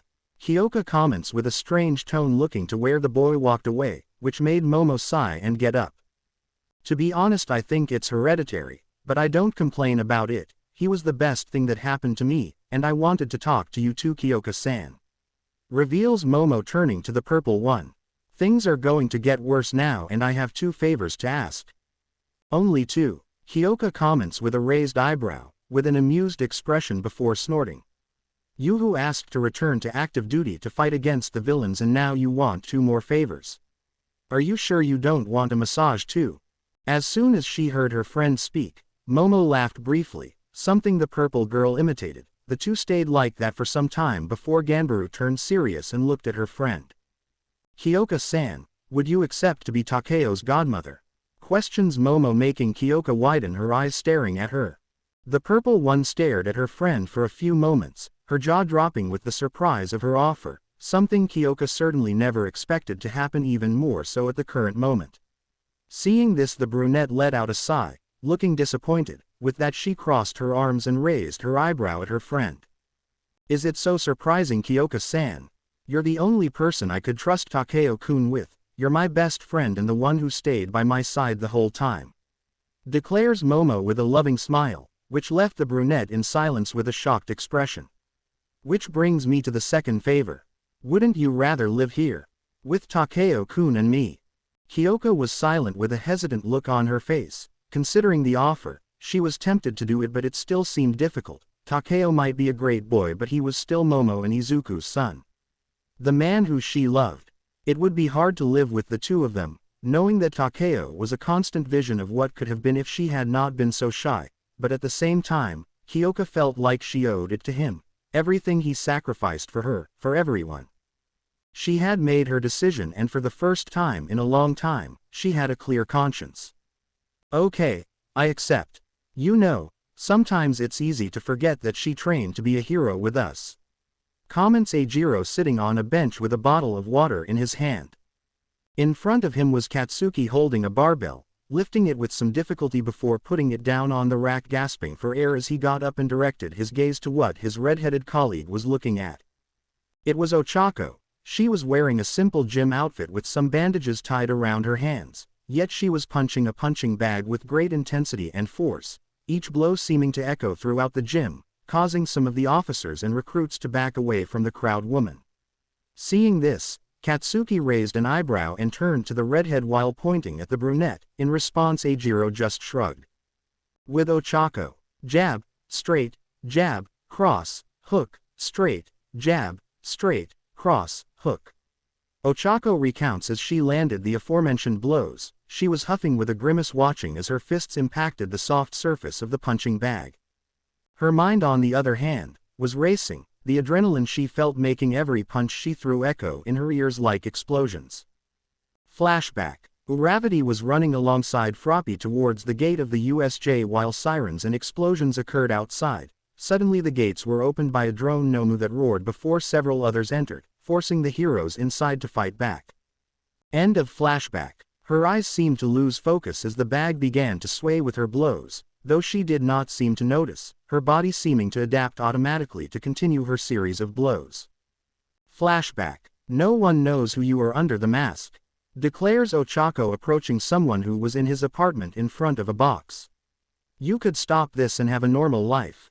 The person ran his hand over the box before his head lifted slightly and turned around, showing a white mask with purple spots that seemed to be in constant motion. He was still wearing a beige overcoat with a hat of the same color. A normal life. Is this what you have now? When you walk the streets of a world that is slowly dying from violence, depravity and other evils, do you find that normal, Uraraka-san? Asks the man with a hoarse and tired voice, staring at her attentively before dropping the trunk, making Uravati's helmet roll across the floor before stopping with his face turned to the two, reflecting them. Her sight of the helmet she once wore with pride was a blow to Ochako's heart before she turned her gaze to the person in the room with her. At least I don't hide behind a mask. Ochako replies angrily, but that didn't seem to affect the person who just stared at her. With that he turned towards the window, which made her look worried. Hey she. Have a good night, Uraraka-san. It was good to see you again, and my name is Rorschach. With that, the figure leaves through the window, closing it as he leaves silently, leaving Ochako alone there. Slowly she walked towards her helmet, taking it in her hands and staring at it. She stayed like that for a while, before putting her back against the wall and sitting on the floor, hugging the object in her hands, starting to cry. End of flashback. Suddenly Ochako gave a spin, performing a kick, which made the chain that held the bag break, sending the object to the ground in a thud, making everyone stare in astonishment. The woman took a deep breath for a few moments until her expression turned serious. With that she started to walk away, while everyone there gave her a wide berth. Quote, It's still not enough. Now I don't have my quirk anymore. I have to get better fast. I need to get in shape fast. Ochako thinks, clenching her fists before grabbing her bag and starting to walk away from the academy, getting a look from Katsuki and Eijiro, which she returns with a curt wave. Katsuki and Eijiro stare at each other before the redhead points to the brunette leaving the gym. So, should we go after her? Asks the man, making the blonde face him before shaking his head. No, Round Cheeks is smart and tough, besides she is already an adult, she can deal with her own problems. Momo slowly opened the door of Takeo's room and had to contain herself from laughing, seeing her son sleeping on the table with a little drool falling from his mouth. With that she approached her son silently before picking him up in the lap and takes him to the bed, laying him down and fixing him. Once that was done, She placed a kiss on his forehead and walked away. However, before she left, Momo took one last look at her sleeping son and closed the door. As soon as she closed the door, her expression changed completely to a more serious one and she turns to Kyoka leaning against the wall with her arms crossed. The two share a look before there is a knock on the door. Immediately Kyoka goes towards the entrance of the apartment and opens it to reveal Ochako standing there staring at her. "Okay, you're here. Now, come on, we have a lot to do now," declares Momo seriously before walking away, with her two friends starting to follow her. With that, the three women headed to Ganbaru's office and as soon as they arrived, Kyoka and Ochako sat in the chairs in front of the main table while Momo went to the chair on the other side and placed her finger on a digital reader that glowed just reading her fingerprint before flashing green. At that moment 3 shelves of the place moved forward before rotating revealing 3 different uniforms as well as some equipment and weapons, with each of the clothes being differentiated by the color it had on it, one being purple, the other pink and the last one being a yellow one. "It's still strange to think that we're doing something like this again," comments Ochako looking at the uniform with the yellow details before turning to Momo who was closing the windows behind her. "We can agree on that," Kyoka mutters with a grunt before Momo turns to them and turns on her computer, which shows a map of the entire city. "We can discuss this later. For now, we should plan our next attack." Some hours later, 2 shadows ran through the darkness of the night, jumping between the buildings quickly. This continued for some time until the 2 stopped in front of a now burning building. The light created by the fire illuminated them, showing that they were the Deku-ghost and Deku. The 2 faced the destruction with varying degrees of emotion. The older of the 2 didn't seem to have a visible emotion, watching the flames neutrally for a few moments until his gaze turned to Deku at his side. She, on the other hand, seemed more affected by what he saw. An uncertain expression could be seen in her, even beneath the mask, as were her eyes that stared into the fire of the place. "Don't lose focus, the night isn't over yet," Deku-ghost declares in a calm tone, making Deku turn to him. "I could say the same about you," murmurs the girl softly, which makes the guard turn completely to face her, which makes her cringe. "I'm sorry, it's just, I couldn't help noticing how you seem more tense tonight, more tense than usual. Is something wrong?" In response, the man just continued to stare at her silently, making her take a step back, raising her hands in surrender. Okay, the speaker isn't here anymore, but maybe you should open up to someone, like Hatsume-ne or Hagakure-ne, Deku declares, slightly worried. After that, the boy suddenly let out a sigh before turning towards the burning building. "We are on the verge of a massive gang war, Deku. The Deikiru don't stop attacking the Shiroi Zugaikatsu and everyone is seeing this as an opportunity. The new Shi Hasakai, the clowns, La Brava, the League of Villains. Everyone they're getting agitated with this conflict. If we can destroy them we'll have one less organization to deal with, but with that we'd have a big power vacuum, and that scares me," Deku-ghost explains, making Deku face him worriedly, before his mentor suddenly turns around and throws a shuriken in her direction. However, before she could do anything, the projectile passed by her left and the girl heard a thud that she came to recognize after hearing it night after night, the sound of a body falling to the ground. Immediately she leapt towards her mentor and withdrew her 2 fencing sticks, entering a combat stance. However, upon recognizing her opponent, her eyes widened to see 10 people appear on the roof, all dressed as ninjas. "Good night Deku-ghost-san, it's a pleasure to finally meet you," greets the woman in front of the ninjas, joining her hands and bowing, something that was copied by each of the warriors behind her. "Good evening, the pleasure is mine." The man nods, returning the greeting in the same way, which earned him a shocked look from Deku. What the hell, he just killed a ninja and now they're shaking hands like they're friendly with each other. What is happening? Thinks Deku, watching the exchange with wide eyes, his eyes going from the Deku-ghost to the ninjas and alternating. "In the lair, ninjas, now there are ninjas," demands wide-eyed Rumi looking at the screen while Mei is drinking a cup of coffee expressionlessly, with Toru watching everything over her shoulder, with the same surprise as the former rabbit heroine. "Believe me, I've been asking myself this question for almost a year." Azrael comments on the communicator while sighing. They need help. On the roof. Once they finished bowing, They lifted their heads and faced each other with Deku swallowing hard, feeling the tension around her, and it was uncomfortable. Deku, run away, commands the Deku-ghost while his fists are clenched and the ninjas do not seem to change their position. What? No, I can't leave you here alone with them and... That was an order, Deku. You are not ready for this fight and they are being kind enough to allow you to retreat. Declares the man, making Deku freeze, which made him sigh before hitting her in the back of the head, knocking her out.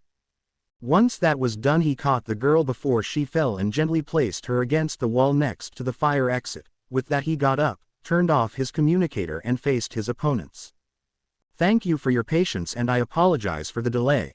Thanks, Izuku, walking towards the ninjas before getting into a combat position.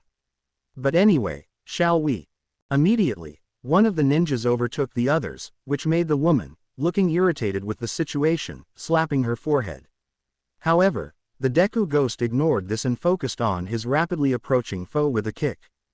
The vigilante got out of the way easily while tilting his head to the side, letting a fist pass him. With that, the Deku-ghost hit a knee between the ninja's legs, making him widen his eyes in pain before taking a punch in the jaw that knocked him to the ground.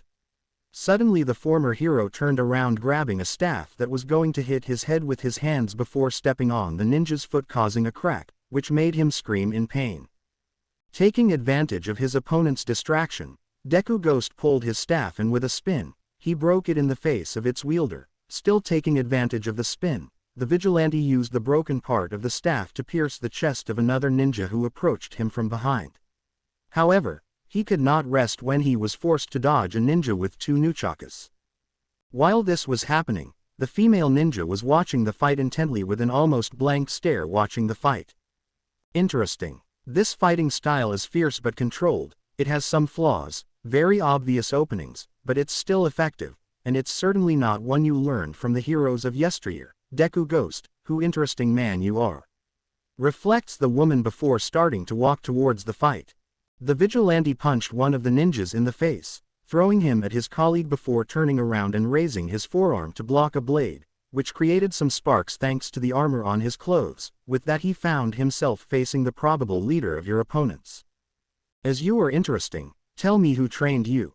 Asks the woman in a friendly tone, something the guard ignores before kicking her in the stomach and throwing shuriken at her.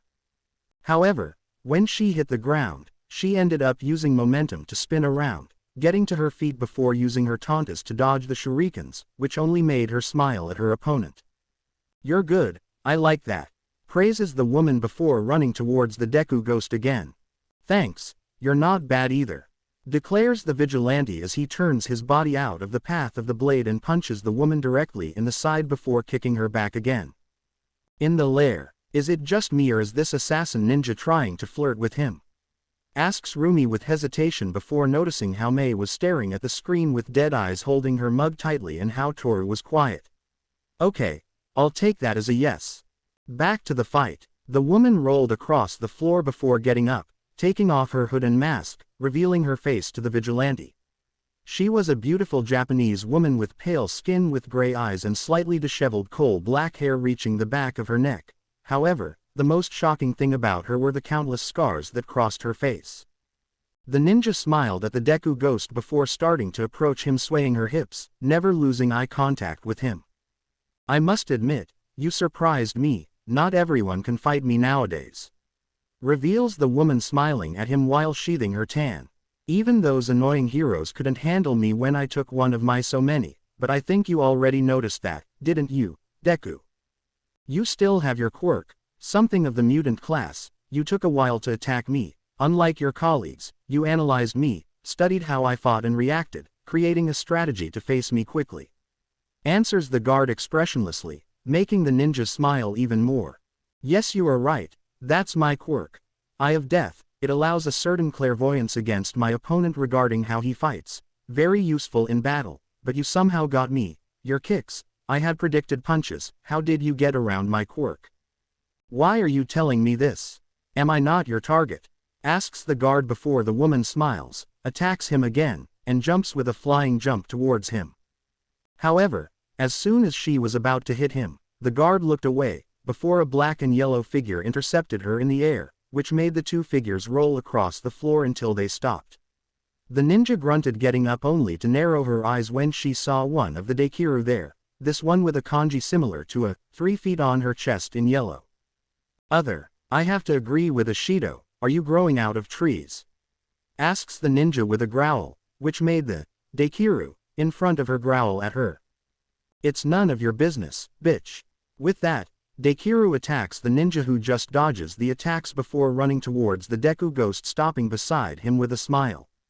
My name is Kimiko, I expect a rematch next time. With that, the now called Kimiko walks away, blowing a kiss to the Deku-ghost before jumping from the roof. Seeing this, Dekiru's eyes widened and she ran over there, bending over to try to see where the ninja was. However, she widened her eyes when she did not see anyone else there. With that, she walked away from the edge of the roof and turned to greet the Deku-ghost, but she could not help but frown when she saw that neither he nor Deku were in sight anymore. To be continued. I hope you enjoyed this story. Also remember to subscribe and like this video. See you in the next video.